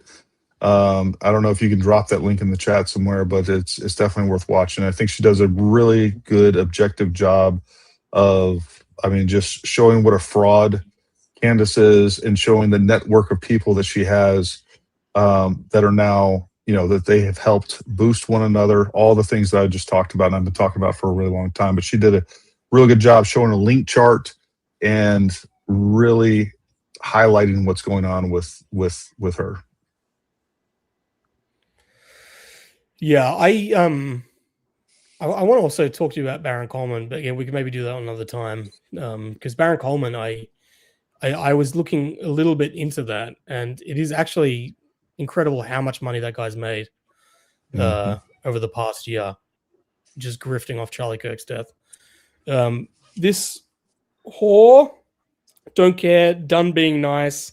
This is by MT. This is not me saying it. Has been stalking Eric Kirk for months. She's on video saying she has people in Erica's building stalking her kids, but she's upset about a group chat. GTFOH. I don't know what that stands for. GTFOH. I don't think it's nice. Idea, super chat Candace about Tate, bait her. Yeah, I want to do, I'm going to do another stream this week covering the latest on the Tates and where they're at with things. I'm going to have Murder by Crayons and Gadget on to talk about that. But that was, you can go on my YouTube video. I did a response to Candace Owens, who was finally addressed the Tate brothers being arrested in Miami. Did she? I didn't see that. Yeah, three weeks later, and she only did it because someone asked her a question about it, and she did not look like she wanted to be talking about the Tate brothers. So it's very interesting. My feeling is that because it's a little bit too close to home with England, that with them getting extradited, I feel like the connections with her father-in-law could be pretty bad once everything comes out. $5 is just because. And Guilty Angel, thank you very much. Yeah, Gary, if you've got a couple minutes, I'd love to just touch on this whole Elizabeth Lane thing. Maybe you can just briefly talk about what's going on. This is her reacting to Candace about the group chat. She's saying these psychopaths should be locked up. Everyone in that group chat should be locked up. You've got a way, Gary, with getting these psychotic women. They got a thing for you. You've got to, I don't know what it is. You really get under their skin. So I don't know, maybe touch on that. However much you want, however much little or big. I don't know. There's a lot of talk about, lawsuits and things. So I don't know, maybe touch on it. Yeah, sure. So, and I have a video for this, but long story short, my first interaction with Elizabeth Lane is I posted something about Candace Owens, and she went off down in my comments, going off on me and attacking me personally and saying all kinds of vile things about me, and then attacking my military record. Of course, I kind of went after her. And man, for like 3 straight days, she was rage tweeting back. She was hitting me in my DMs. saying all these things. Well, then like she goes on a podcast and she says, you know, because I had said that, look, I think you're and by the way, I told her on the phone, I did have a phone conversation with her. I was like, you know, as far as I'm concerned, you're an anti-American. She says, I always say that America is the cancer of the world. This is an immigrant that came from a Soviet bloc, used to live in Russia, and then came to the United States, and now is a citizen of the United States saying that she believes that America is the cancer of the world. She is nothing but a pro-Russian propagandist, an anti-American propagandist, pro-Putin propagandist. So, you know, I basically let her have it with all those things. And then she went on a podcast and said, oh, I'm such a propagandist, or I'm such a Russian agent. I like to call her Elizabeth Only Spies. I think everybody should adopt that, Only Spies. But anyways, she's like, I'm such a Russian agent. Then why did I reach out to my friend at the FBI? And I asked him to look these people up, Gary and Jen. And by the way, the screenshot shows I want everything on these people, their bank accounts, social security number, and something else, right? And I just posted a video on X showing that. And so I saw this, and she's telling this person, yes, you know, my friend works at the FBI. And then he calls her out on, he's like, hey, so you're saying you have somebody at the FBI that you're looking these people up, essentially? And she was like, well, he used to work at the FBI, but he still has access to all, you know, the databases or whatever she said, something along those lines. And I'm like, first of all, like there's just like 25 crimes that were just committed right here. If you have somebody that is in the FBI and you're having them look up on a government database and research and do unwarranted surveillance on American citizens, providing bank accounts, social security numbers, all of these things. So I clipped that video, I put it on X, and I tagged the FBI in it. And I kind of went through, and I also listed the different federal codes that were potentially broken and the laws that were broken in that. Well, I didn't really think anything of it. I didn't think that anything was going to happen. And within a few minutes, you know, I get people texting me saying, Gary, check this out. The FBI response team responded and said, you know, hey, we're looking into this. And of course, she went off and was going nuts for multiple days. She ends up she now claims that I filed a false report with the FBI, which I did not, obviously. And she sends me a cease and desist. She has a phone call with me saying that she is going to sue me. And I'm like, you know, bring it on. And then she's like, well, I just want you to stop, essentially. I was like, Elizabeth, you came at me. Like, you started this. You wanted the smoke. And now that I'm bringing the smoke, you don't want it anymore. Well, it doesn't really count because I just said something down your comments. There was a lot of people commenting. I'm like, yeah, what? Like, that doesn't count because it was in the comments? Get out of here. So, you know, it was like, suddenly she didn't want that anymore. And anyways, so that's kind of where we're at with all this.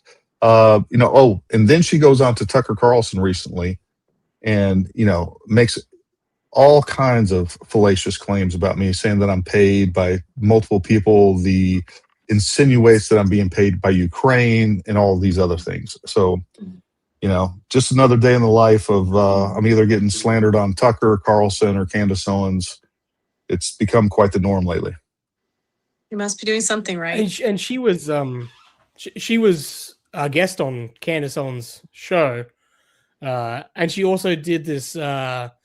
She did this post. It was so just laborious, like pseudo psychological, you know, diagnosis about Erica Kirk being a psychopath. That just went on and on and on. It was just utter like drivel.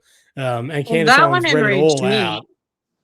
Because I don't know if you know, I have a bachelor's in psychology and a master's in counseling. So when she published that and called Erica Kirk a psychopath,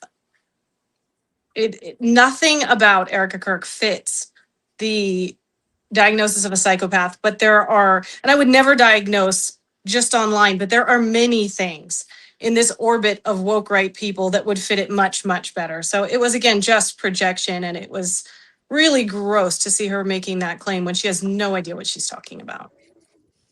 Yeah, well, the best part about that was Candace reading out this diagnosis of psychopath, and everything fit Candace Owens Yes, it far, did. far better than Yeah. Erica Kirk. But yeah, you know, so she has these connections with Candace Owens and Tucker Carlson, and it's the same thing with it's all projection. So yeah, Nathan, I got she's a nasty. yeah, I got like a 1 minute video down there. If you want to throw that up on the screen, it's worth playing. Yeah, and we got Lady Luck Club that I'll pull up. She's just joined us. Let me just remove this one.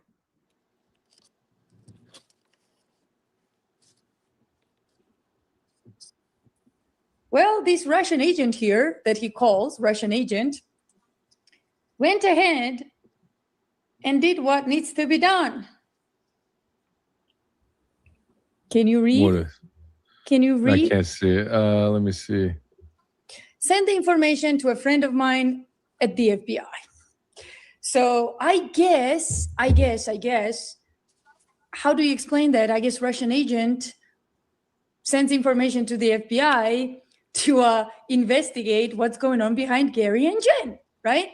See, that's as simple as that, guys. Hold on. So let me get this right. So you contacted someone. You have explain. So you have an FBI connection to reach out about Gary? A friend of mine is worked for the FBI for the longest time, and he has access to all of the databases, everything. So I was like, you know what? This is how we're going to do this. Here's the information of these people. This Russian agent here that he calls Russian agent. Oh yeah, I mean, just multiple crimes committed right there, if that is true. So what's the status with the lawsuits and the, you know, everything? I imagine it's all just a lot of smoke, no fire. Yeah. Yeah, she doesn't have a case. I mean, I even had a lawyer take a look at the cease and desist that she sent me. He's like, this isn't worth the ink, the ink in the paper that it's written on. She has no case. If she wants to sue me, that's fine. I will countersue her and I will win. Everything that I've said, again, you know, the best defense is the truth. The ultimate defense is the truth. And I've pulled so many clips of her just glazing Russia, saying that the United States is the cancer of the world. You know, my belief is, and by the way, she dated a Spetsnaz, a former Russian Special Forces that was also FSB.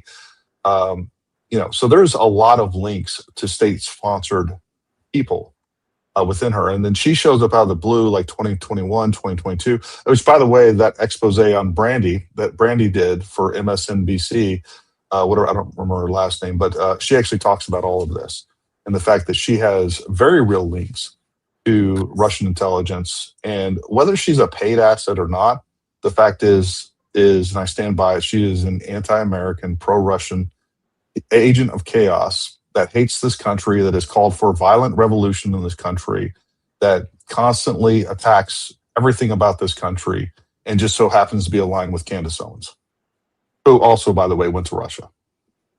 And just so happens to be no, she did amplified.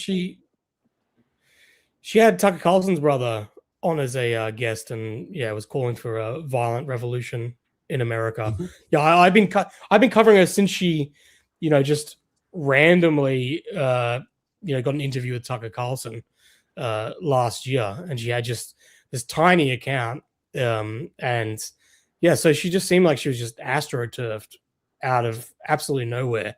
And she's a very vile person. It's the same thing. If you post about her, she will come after you. Mm-hmm. She'll just immediately start, you know, calling you every swear word in the book and all sorts of things, making all kinds of threats. She's and not spelling any of it correctly, by the way, or even no. I don't know how she's a journalist. Ryan Maurer also has done work exposing her. And I think the Tucker Carlson episode with her, it was like 50-50 between her ranting about him and ranting about you. And I always say it's like with Candace when Candace covers you, if you're ever lucky enough for that to happen. It's always good to see that because you see exactly how she operates, because there's no bigger expert than you on you. So when you see her covering you, you get to see exactly how she's lying, and how clear it is that she's aware, that she's actually deceiving her audience. And it's exactly the same with Elizabeth Lane. No, I couldn't agree more. Listen, Nathan, I need to get out of here. I want to say hi to Lady Luck, though. Lady Hi, Luck. Jerry. How What's you happening? doing? How you doing, Doing honey? well. Hey, Milk Bar. Hi, Jackie. I don't think I Hi. heard you. How you doing? Thanks for joining. Oh, Jerry, you say you gonna sue? Please sue. Look, let's make it a class action. We can all get in on it. Candace, you say you gonna report us? I want the name of the police officers and the incident report number, and then I will call them on a live stream. Chabu, Candace, don't challenge me. You talking about some nonsense. What is going on? I don't even know what's happening. Child, I can't take off 1 week. Candace, Well, y'all, I am going to, Lady Luck, I love seeing you. And I don't mean to bail on you when you first get here, but I'm on vacation. My wife's probably about to murder me right now because I'm live streaming on vacation. Go to your wife. But don't get murk. Hey, for everybody out there, keep fighting the fight. I love what you guys are doing. This is important. This is a big deal. And if we don't stand up to these lies, more Americans are going to be deceived. And it's not about this particular situation. It's what's to come. And, all we have is our nation on the line. And this matters. This matters a lot. So thank you guys for what you guys do. Thank you for everybody out there that supports all of these creators, that supports the truth, that is willing to stand up for what is right in spite of everything that comes with it. Because this is not a fun side to be on. We are not the grifters, I promise you. We're not the ones making money off of this stuff. So anyways, thank you all for your love and support. But I'm going to get out of here, and you guys have a great day. And I don't know, we'll be in touch for sure. Yeah, you enjoy your holiday. Thanks for joining, Gary. Thanks, man. You guys have a good one. All right. Hey, Milk Bar. Definitely go and follow Paramount Tactical. He's a great guy. He does great work, especially with his military expertise. I mean, he's just on point with debunking so much of this nonsense. But thanks for coming, Lady Luck Club. I was trying to get you in. I saw in the comments people were saying you were trying to join. So thank you for finally joining. I saw your DM and I was like, listen, I was busy all day today. So all of this is new for me. And I was, talking about her putting out the video about the group chat. And I'm like, listen, half of us don't even know all these people she's naming. What's going on? Like, this is so ridiculous. So I did a live stream on the way. My son and I went to see Spider-Man. And I did a live stream and I was like, girl, if you don't kick rocks, what are you mad about? What are you mad about?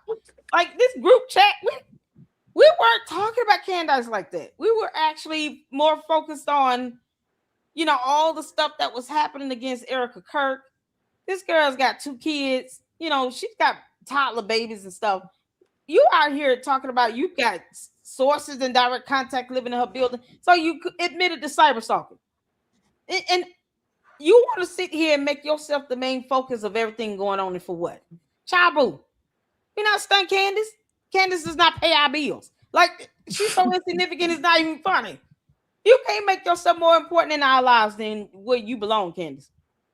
And honestly, that whole, Israel's paying you $7,000. Where's my check? Where is it?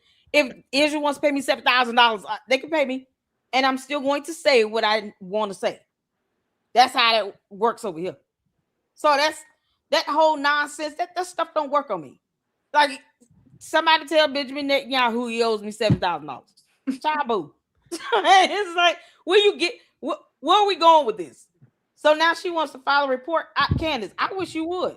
Please send us the special agent or the FBI, the police department, the number, the name, the incident report number, so we can all call them ourselves. And then we'll make sure that they know that you out here stalking people and doxing. and committing cyber crimes. We can do this all day. This stuff, she's doing this to scare people. Who absolutely. Like that stuff don't scare nobody. It doesn't. It don't work on me. That stuff does not work on me.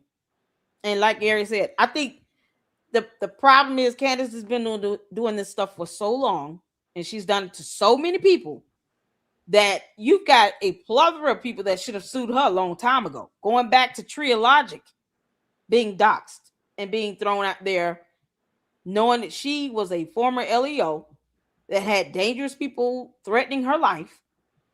You know, she should have been sued then. This is what happens when this pattern of behavior goes on for years. Candace had a whole doxing website and admitted to doxing minors. All these years, she's been doing all this stuff and getting away with it because people aren't suing the crap out of her enough. That's what needs to happen at this point. Sue her. Yeah, people, if you go to my YouTube and you can find my interview with Tree of Logic that I did. We saw it. And yep. Yeah, and you know, she when that was all happening, you know, so Candace Owens had her doxing site, as you said, that also doxed children. And so Tree of Logic was one of the people getting doxed, and she was a former policeman, and she had people that she put away who vowed to get revenge. So Tree of Logic reached out to Candace saying, "Can you take this down, take down my information?" And Candace blocked her. And then Candace then went out and said that Tree of Logic was a crackhead and, making all sorts of just outrageous, baseless claims. And Tree of Logic fully intended to sue her for defamation. Even after she made those claims, Tree of Logic went and got a blood test to show that, she absolutely wasn't a drug addict. But it was just one of those things that, by the time that she was able to actually engage with a lawyer and be able to afford a defense, it's, the time had lapsed. This stuff is expensive. But you're absolutely right. That's why I always say that, Tree of Logic now is kind of laughing at what's happened with TPUSA and with the Daily Wire, because she's like, look, I tried to tell you all. I tried to tell you, I tried to warn you. No one listened. No one had my back. And, now we've arrived at this point. So, out of all the people, Tree of Logic has the biggest right to say, I told you so. Because she was one of the first people that Candace Owens was making just outrageous, baseless accusations against. And you're right. Now she's doing it with the First Lady and the President of France and with the CEO of TPUSA. And so now finally the lawsuits are starting to come. I mean, your Lady Luck Club, you do some of the best work covering the actual lawsuits themselves and digging into them. I mean, maybe you can talk about, like, well, what are the lawsuits that Candace Owens is currently facing, and I mean, how are they looking for her? The Macron lawsuit, I don't think the defense that they tried to make regarding the jurisdiction, it's you have state law that gives them standing to have that suit filed in the state of Delaware. They're not going to be able to get around it, even if they try to make the argument that she defamed them while in Tennessee. Well, here's the thing: she did it over the internet, and when you're talking about the internet, that's interstate. It's crossing state lines. You can't control the broadcast of the internet.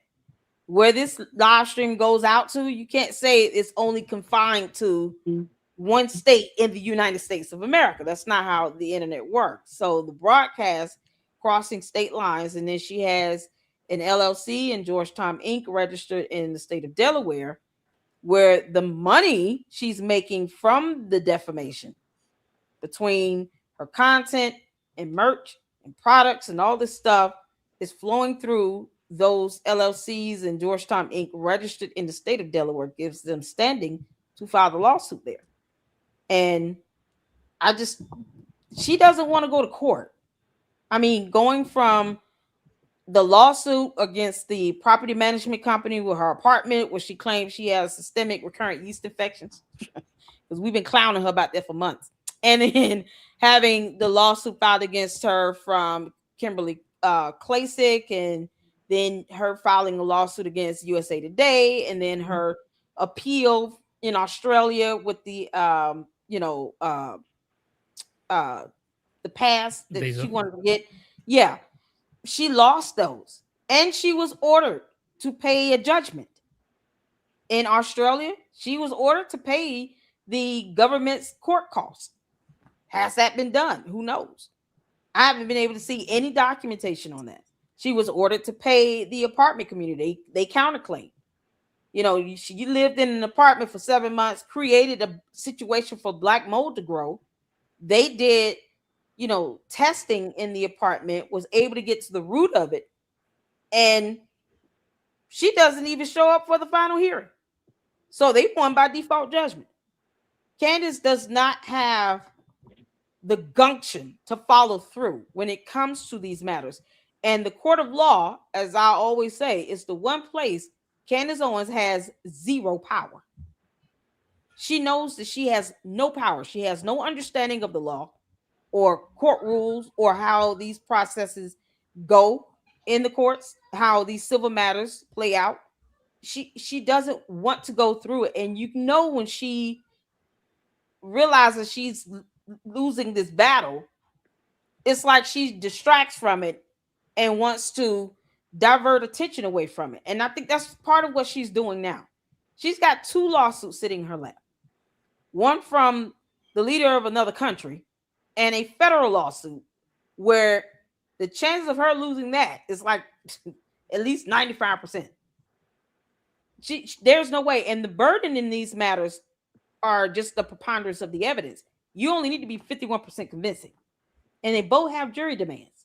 So you got to think from the average reasonable viewer and listener sitting in those jury boxes, what they're going to be seeing is evidence to satisfy the burden of a preponderance of the evidence. She's not going to win. And so she's trying to, it's like she's blocking that out of her mind like it doesn't exist. They're very real. They exist. And this is how she handles herself when it comes to these things. When it comes to serious matters in the court of law, Candace is a punk, spineless, scared chicken head.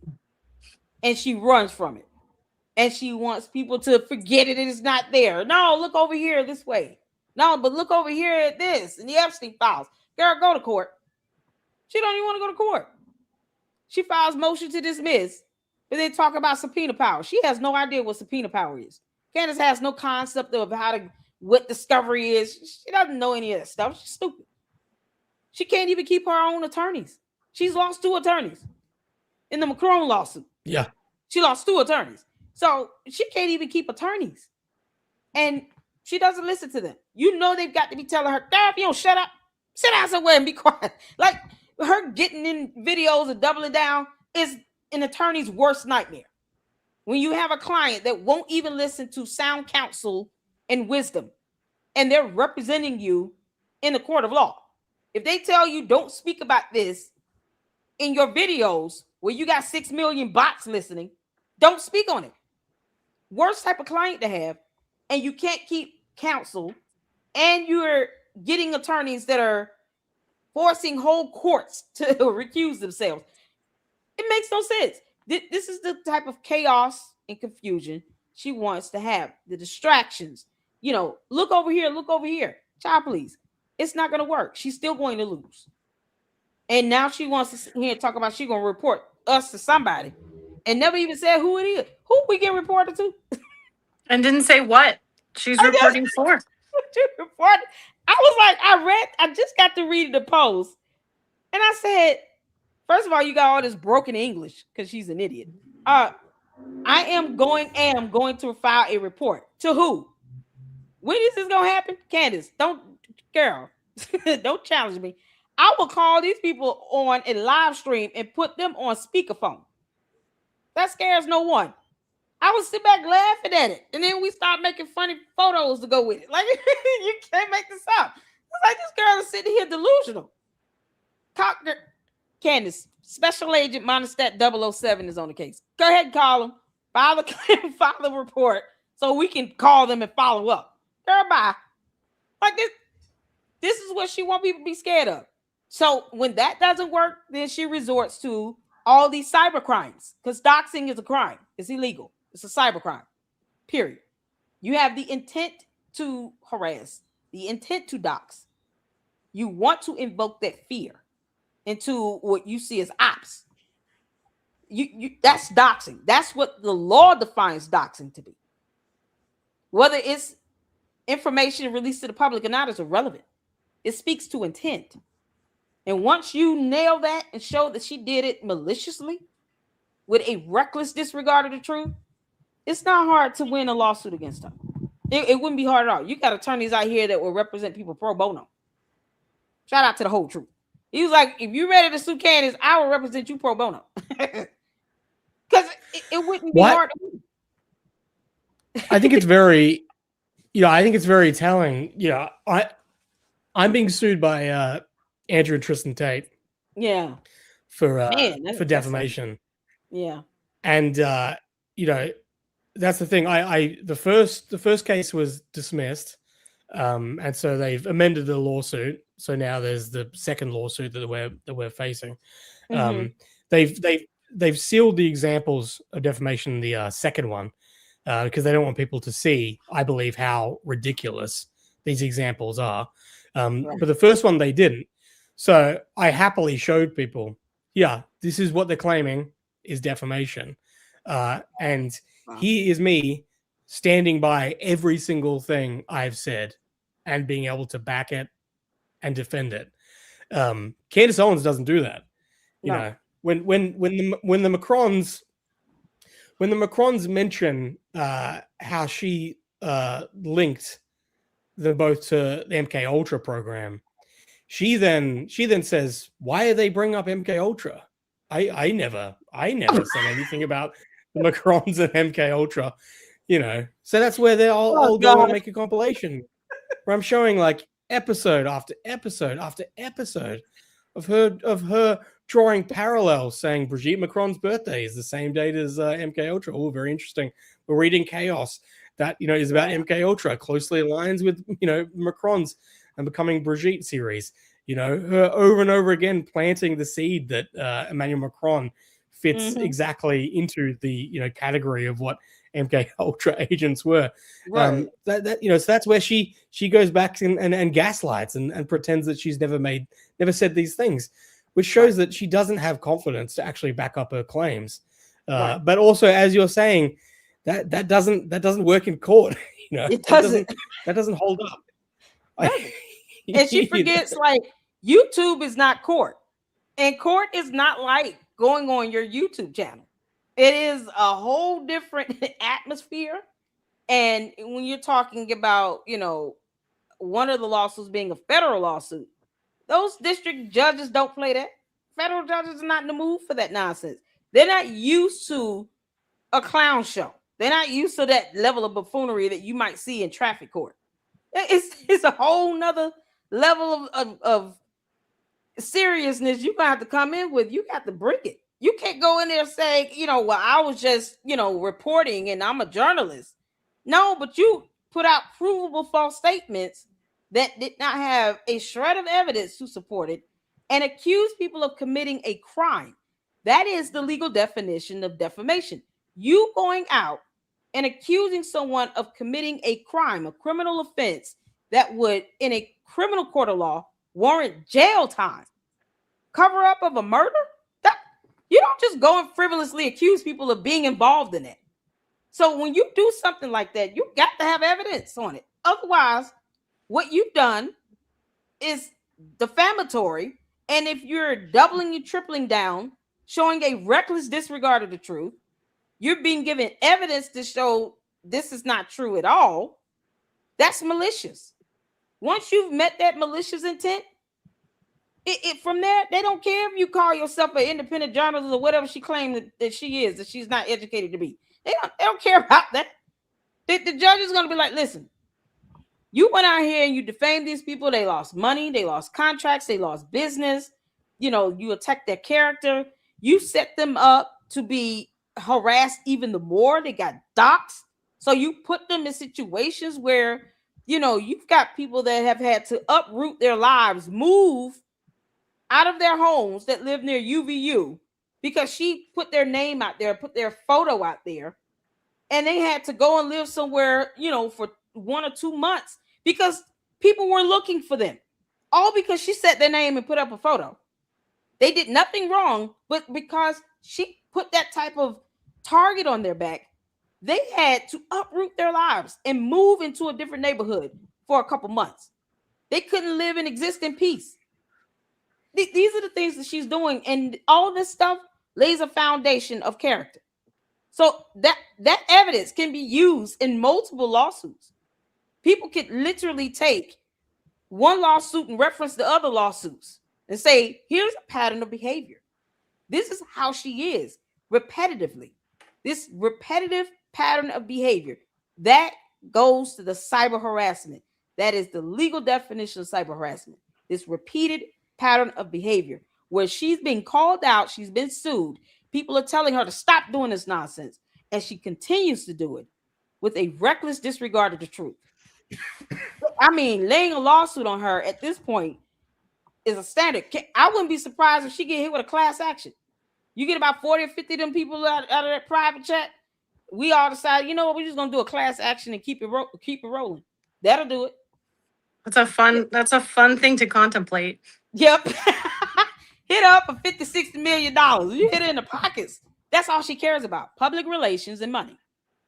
So you hit her exactly what she cares about. She'll learn. She gonna learn today. What are your how do you feel about how this group chat has been depicted with allegations of like doxing compared to the reality of what you experienced it to be? I'm gonna be honest. Oh Lord, I was so busy. I didn't even check the messages every day, so I have no idea. Like half the people being named, I don't even know who these people are, and I've never seen signs of doxing. I never saw doxing. Like I never saw her information. Like she's talking about somebody else's information being personal information being ran. Some coach guy. I don't coach college. I don't even know who that is.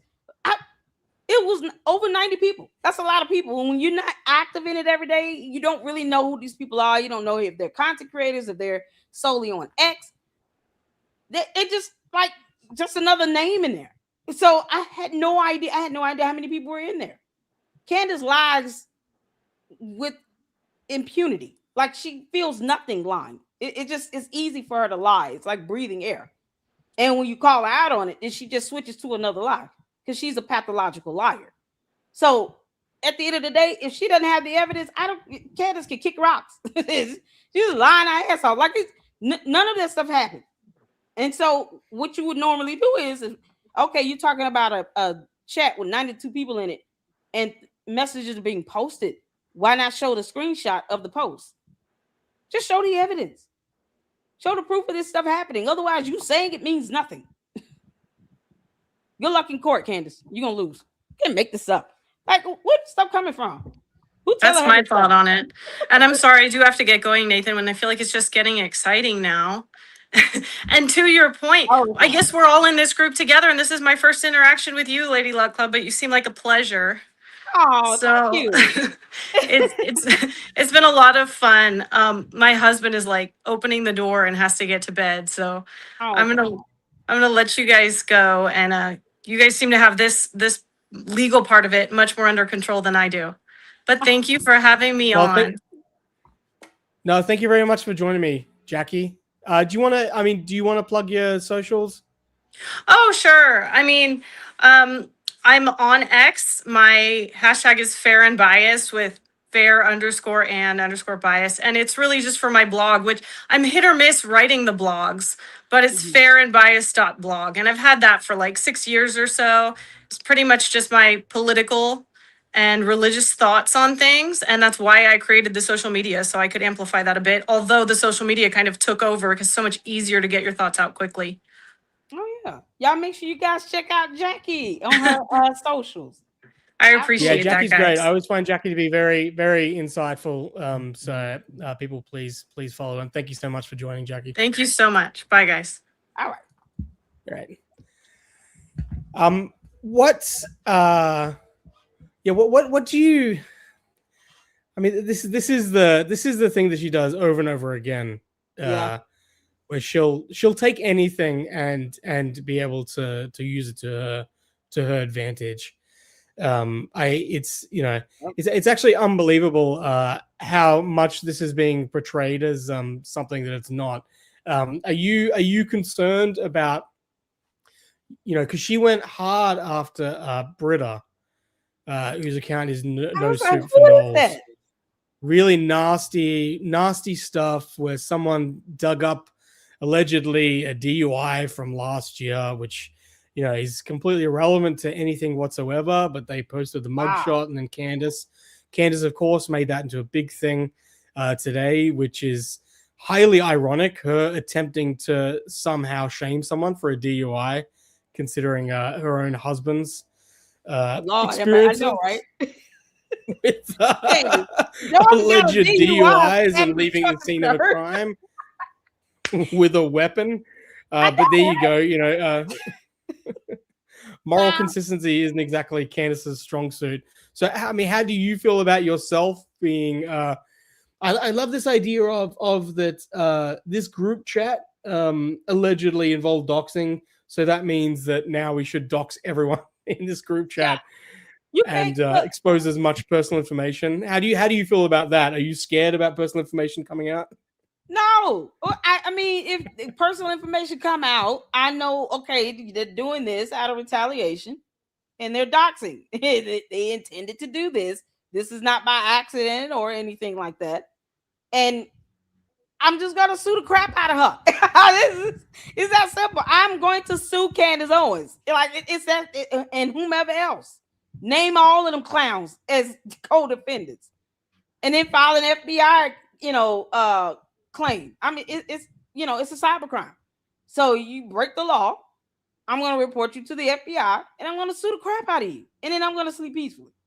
That's what she wants. She wants everybody to be scared of her. That's why I'm like, Candace, if you're going to file this report, tell us who you're filing it to and give us the case number and we'll call them. I would call them myself. It's me. Like this is the nonsense that she wants. And all for what?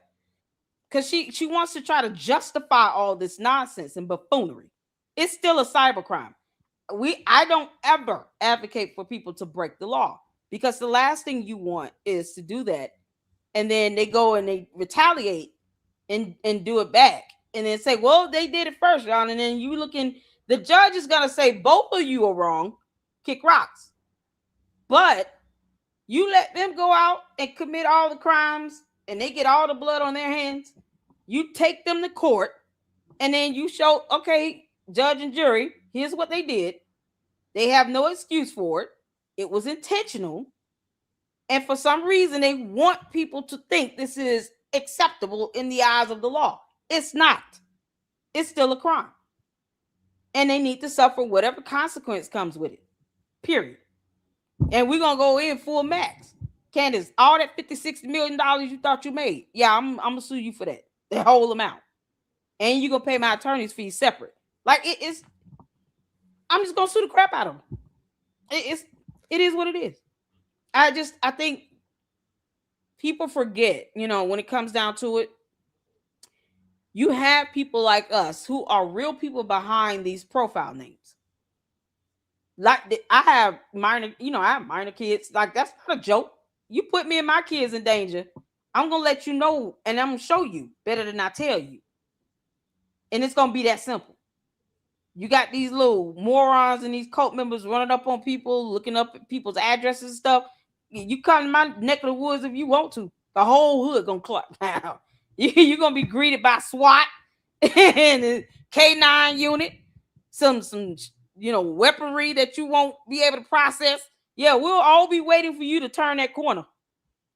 That's we don't play that because you got people that got real lives. You got some crazy sick cult fans out here. Candace got people that are willing to send out death threats and actually act upon it. And she has no control over that. You cannot control what your cult members are out here doing in your name. And since she doesn't care, then why should we care when it comes down to, bringing the law upon her head? We don't care. But if they come around here clowning out if they want to, they're gonna get caught up and then dragged off to jail. That's it. That's how we handle it. Like it's not a game. It's not a game. So Candace doesn't want people to know about what her and her kids are doing every day. And no one is trying to find out. That's the thing. Candace, you're not that important. We don't care how you feel, girl. We don't care. Like I understand as a mother, she got 4 kids at home allegedly that she homeschooled. I wouldn't want to dox her because of her kids. And because it's illegal. Like there's no reason to put her address out there. We did not do that. I didn't see any of that. But she can't provide evidence either. That's the problem for her. No, where is the evidence? She would. That's the thing. She absolutely would. But she hasn't at all. I just want to read out a couple of these. Spicy Latina. I'm just mad I was left out of the group chat. We're getting a lot of people saying that. Right. So add me back. It's like the Andrew Tate lawsuit. There's a lot of people that were sad that they were left out of that lawsuit. There's still time. Thank you, Andy. Del Rey, thank you very much. Thank you, Uncle Ert. Shout out to y'all. This one. Thank you, Tyler. Keep up the good work, Nathan. Thank you very much. Thank you, everyone, for being so generous. I've been posting and drawing parallels to her with the whole Macron French assassins episode from last November. Thank you, CJB. Where she said that she made reports on that. If you remember the time, she made a massive deal saying that she had all this evidence, and that she'd be providing the evidence and that she'd be following it up with reports. And I played the video at the start of this where she came back on air after taking a short break, making this massive deal out of this thing. And then she was saying that her reports were text messages and emails to people that she knew. God. I think she literally was like, "Oh, I made a report to the FBI. It's just a text message, but I'll follow up with an email." And she never did. And she never did. Never did. And her evidence was always, her evidence was, look, the Macrons haven't said anything about this, so that's very telling. And the White House hasn't come out to make a statement. So that's very telling. And the White House is not stunning you at all. But my favorite was, I can't remember if it was you or Jay Witt. But they either it was you or Jay Witt, but there was people who were making the point saying the Macrons are suing her in a court of law in America, and now she's alleging the Macrons have hired people to kill her. That's pertinent information for the judge who's overseeing this case between these two parties. So like, let's see where she submitted anything to show the court, like, hey, these people that are suing me, they're also trying to kill me. But there was nothing, right? There was no proof whatsoever that she followed through with these very legitimate threats to actually attempt to do anything real in court with this. Yeah, nothing. It was nothing. And it's like you're doing this once again to distract from the fact that they're suing you and you're going to lose. It's just like what she's doing now. She's got 2 lawsuits coming in hot and heavy. and the threat of many more coming. You know, these people that had to uproot their lives over there in Utah, they're going to sue her. Hopefully Erica Kirk and TPUSA go ahead and drop one and be done with it, because, you know, this is ridiculous. And that's the only way she's going to learn. You know, she's not going to learn through any other means. Candace had no proof that anyone was coming after her. And then when she tried to claim that there's a paper trail of 1.5 million coming from Club Descent, you know, obviously there's a paper trail. Okay, well, show us the paper trail. Who's this high-ranking French government employee that called you with this nonsense in the first place again? Candace got voices in her head telling her to say dumb things. And then when it comes down to the evidence, then you realize, oh, she's just, you know, talking with one of her demons squealing in her head. Candace, you couldn't even file a complaint to the FBI to make it look real. Are you serious? It's just, the appearance of it sounding and feeling real is not even there. So who you send this text message? We never even saw the text message. Like, this is coming from somewhat. Candace is the type of person that will fake text messages and fake emails, will create them out of nowhere. And it will not be real. It will not be the real people. She doesn't vet her sources. They're sending her nonsense into her tip hotline. These people impersonating investigators, they don't care. Like, all this nonsense, this stuff doesn't work in court. The judge, the jury that's got to hear the evidence, none of that crap works in court. None of it. And so all this big talk she has, why is she turning around and filing a motion to dismiss? Because she knows that she's going to lose. If she would rather say they dismissed it, whoever they are, as opposed to saying, I filed a motion to have it dismissed because I don't want to follow through with this case. Like, she wants to be able to curtail, you know, punishment. There's no evidence on it. They just want you to go to court, Candace. Go to court. Take your behind the court. Moron. Go to court. Here's this post. So it's from November. Oh, dear Lord. What does it say? Look at this. Urgent. 2 days ago, I was contacted by a high-ranking employee of the French government. After determining this person's position and proximity to the French couple, I've deemed the information they gave me to be credible enough to share publicly in the event that something happens. Oh, in short, this person claims that the Macrons have executed upon and paid for my assassination. Yes, you read that correctly.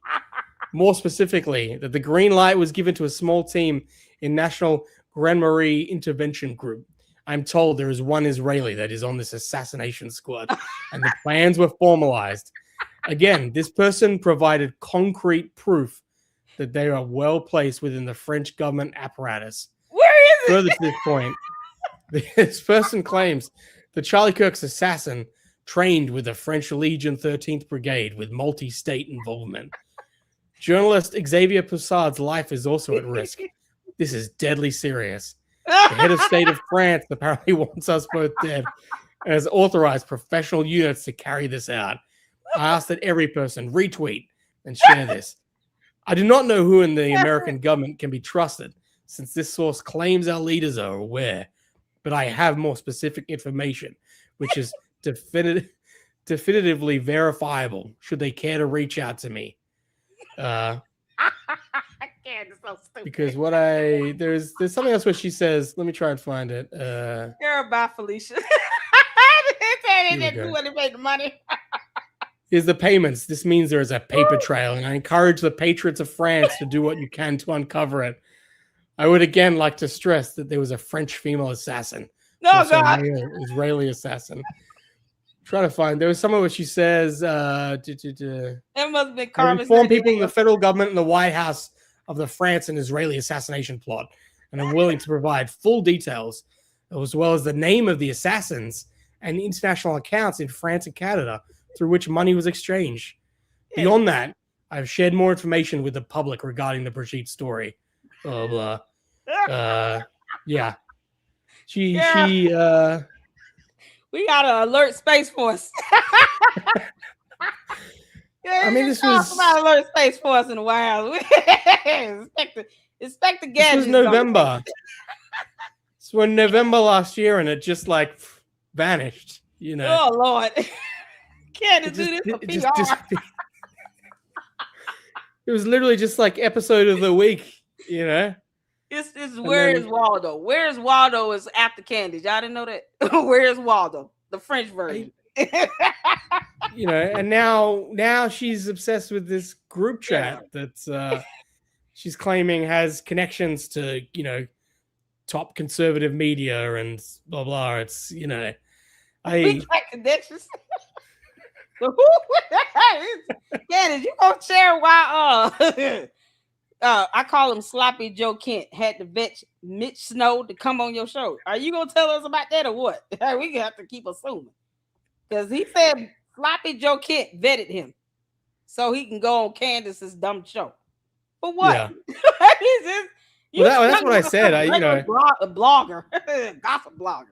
I posted like, who's she going to report to now? Joe Kent's, you know, resigned. John, he's so sassy. He said, "I quit. I quit." And I'm blasting everybody out along the way. Yo, man, kick rocks. Go sit down. I just like, you know, like poor Jussie Smollett, like, you know. I know, right? he pulls one hoax, and that's all he's remembered for. Candace pulls this crap every like 3 months. Exactly. And you know, always gets away with it, you know, to her fans and the audience. It's like, how does this not just completely ruin any credibility whatsoever? Exactly. This is the credibility that will be shown in the court of law. Your Honor, Exhibit A. Look at how she conducts herself like this and wants people to believe that these things are real. It's like, no, it's not real. She does this for public relations. It's all for a show. It's all for money. It's whatever gets the most clicks and views, whatever is salacious in her world, in her alternate reality of land and milk and honey or whatever. It's whatever keeps her name out there on social media trending. And the one place she does not have that power is the court of law. It's that simple. All her cult members, they all buckle down and get scared when it comes down to her being sued. You send them a cease and desist letter, all these little simps start crying and whining. I can't believe they sent me a cease and desist. What's a preservation letter? Now they don't know how court works or laws. You see this pattern with these people. And at the end of the day, they don't care about stooping to that level with Candace. Candace will not. Think about this. Her and Mitch Snow are being sued. Mitch Snow is not a multi-millionaire, right? He doesn't have money like that. She started a save, go sit down for him to fundraise for whatever attorney's fees. What is the irony of him actually being named as a co-defendant 5-6 months later after going on her show? And now he had to cash out of that gifts and go to try to get an attorney. He was dodging service from the U.S. Marshals. He was dodging service. And this is the same person that was so-called vetted by Sloppy Joe Kent, went on her show and lied. And she won't even hire him an attorney. Go figure. This is how she does. She will, let me use all these idiots, these useful idiots that's willing to be cannon fodder. Throw them out there in the trenches. But when it comes down to it, she's not even going to hire you an attorney. She's going to leave you high and dry. He's got to take this whole fundraising. And I don't feel bad for him at all. I don't really care. But the idea that he did all of that lying and for what? To be named in a lawsuit, a federal lawsuit, where he tried to dodge service from the U.S. Marshals. And now he's having to get an attorney with all that money he raised, telling all these dumb lies. If he gets ordered to pay $5-6 million, he's gonna have to pay that for the rest of his life. And she won't care. Candace doesn't even care about these people. So she's willing to sit here. The people are willing to sit here and be simps and punks for her and to be cannon fodder for her to just keep her name out here on social media. And if they all get sued, they're going to be whining and crying in videos, and none of it is going to work because they don't override the rule of law. And she won't even care about them having attorneys. That's what the end result is. That's what it comes down to. Candace is a narcissistic cult leader that is only loyal to herself and the devil. And George, who's faking gay. So that, it's just, everything else, she doesn't care. Yeah, well, I think that's the thing. You saw her that lead up to her introducing Mitch. Mm-hmm. Her, saying that it was a miracle that this tip dropped into her tip line, and she saw it, and that it was sent by God, and talking about, we're going to be seeing a lot of this guy. He's going to be doing a lot of interviews coming out of this. And I mean, you go back and watch that interview over and over again. She's saying how she's going to, stand by him. And you're absolutely right. She immediately just, dropped him when she realized, hold on a second, this maybe this story might actually not be what I hoped it would be. Yep. They don't want you dead, Candace. Do you understand? You are of no value dead. Do you understand that? They want you to go to court. But that's where I don't know if people remember that. It was around January where Daily Wire was trolling her. And they were doing a video about like Egyptian planes and the midget horse. Oh man, you gotta put out more videos. Those was funny. And I was loving that. She saw that as a threat. The Daily Wire was threatening her, saying that they're following me around, and it's same thing with this group chat now. It's the same thing. Where it's just we see these comments all the time. You know how many comments I get with the candy ass cult members, I call them. Come up here talking about lady like you obsessed with her. That's a word you can't define. Kick rocks. I'm gonna keep my foot on her there because she committing cyber crimes. But other than that, Candace, you're not important enough for somebody to want to take you out. No one wants to go to prison over doing anything to you harmful. They want you to go to court. This is what I keep telling people. Candace's Achilles heel is a lawsuit. That's it. Not a threat, not a doxing, lawsuit. That's all it takes for her. And look how crazy she goes. Now you got Where's Waldo and Carmen Sandiego and the ninjas from Ninja Turtles. You got Super Mario Brothers, Mario and Luigi. Everybody's looking for her. For what? To serve her? If they're coming to serve her a lawsuit, she's going to run and hide. All of a sudden, everybody's trying to murk me. No one is trying to murk you, Candace. Go to court. We want you in court. We want you sued. We want you in court. We want you to answer to the complaint and stop filing motions to dismiss. Like, that's it. Go to court. All this nonsense she's doing is so stupid. Candace is she's so narcissistic. She can't even let people mourn the loss of Charlie Kirk properly without making it about her. It has to be about her. Even in the most gruesome way, this man lost his life on national television in front of thousands of people that were there in person. Meanwhile, Candace was, who knows, because we don't have her alibi yet. And even then, she refuses to let anyone grieve the loss of Charlie Kirk and leave them complete alone without her having to make it about her. The reason why she is reaching so far down this hole she dug for herself and trying to allege an assassination attempt, because it's the most severe type of threat one can get, right? It's going to raise some eyebrows if you say, Oh, a whole country of people are after me. All these ninjas from Super Ninja Turtles, they coming for me. Carmen Sandiego, Where's Waldo, the French version. All these people coming. The Italians, the mob, mafias.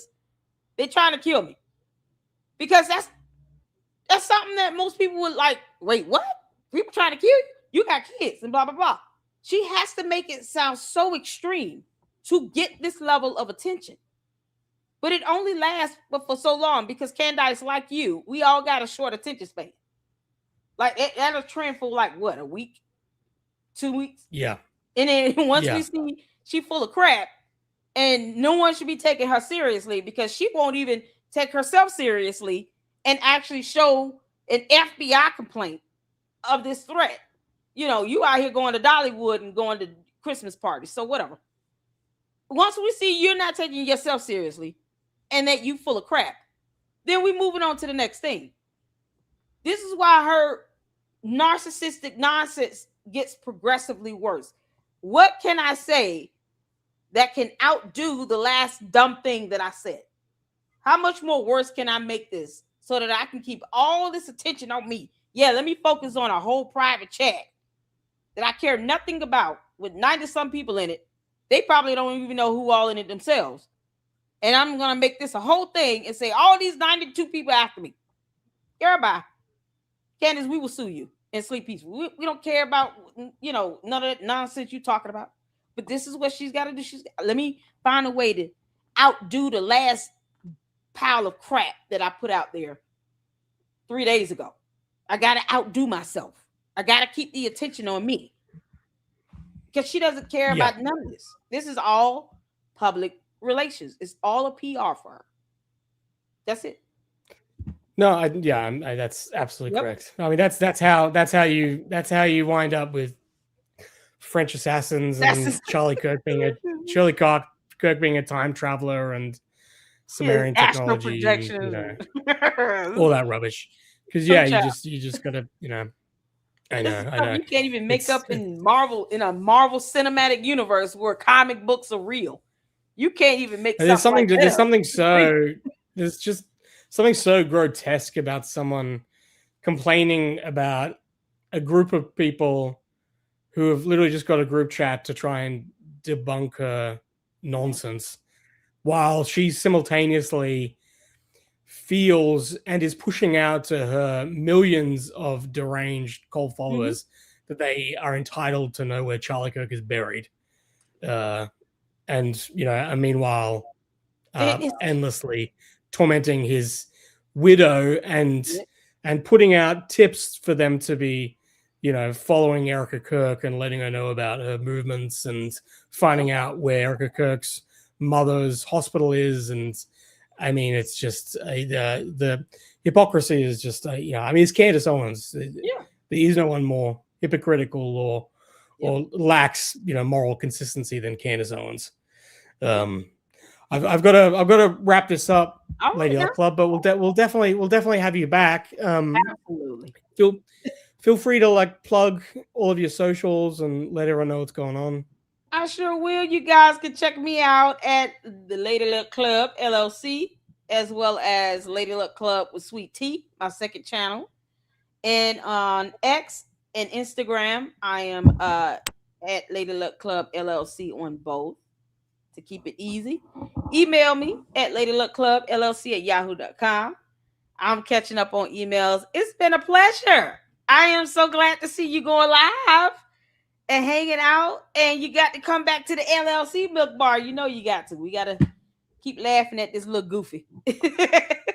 Yeah, definitely. I haven't watched a full Candace Owens episode in a while. I think the only way that I'll be able to stomach it is if we're live streaming it and watching it together. Yeah, because that's the only way I can watch it. I the Luxes have to suffer through it with me. So other than that, that's right. I appreciate you. I appreciate you. Thank you so much. You guys have a good evening. Thank you, chat. Y'all be good now. All right. All right. Talk soon. All right. Thank you, everyone who's dropped by and joined us. I've reached out to some other people who are in this now infamous group chat, and they're also keen to to come on and talk about what a non-story this is really. But you know, I'm keen to chat with them. They've all got interesting perspectives and bring different things to debunking Candace Owens. So it's worth chatting with them. But otherwise, I will have another stream this week.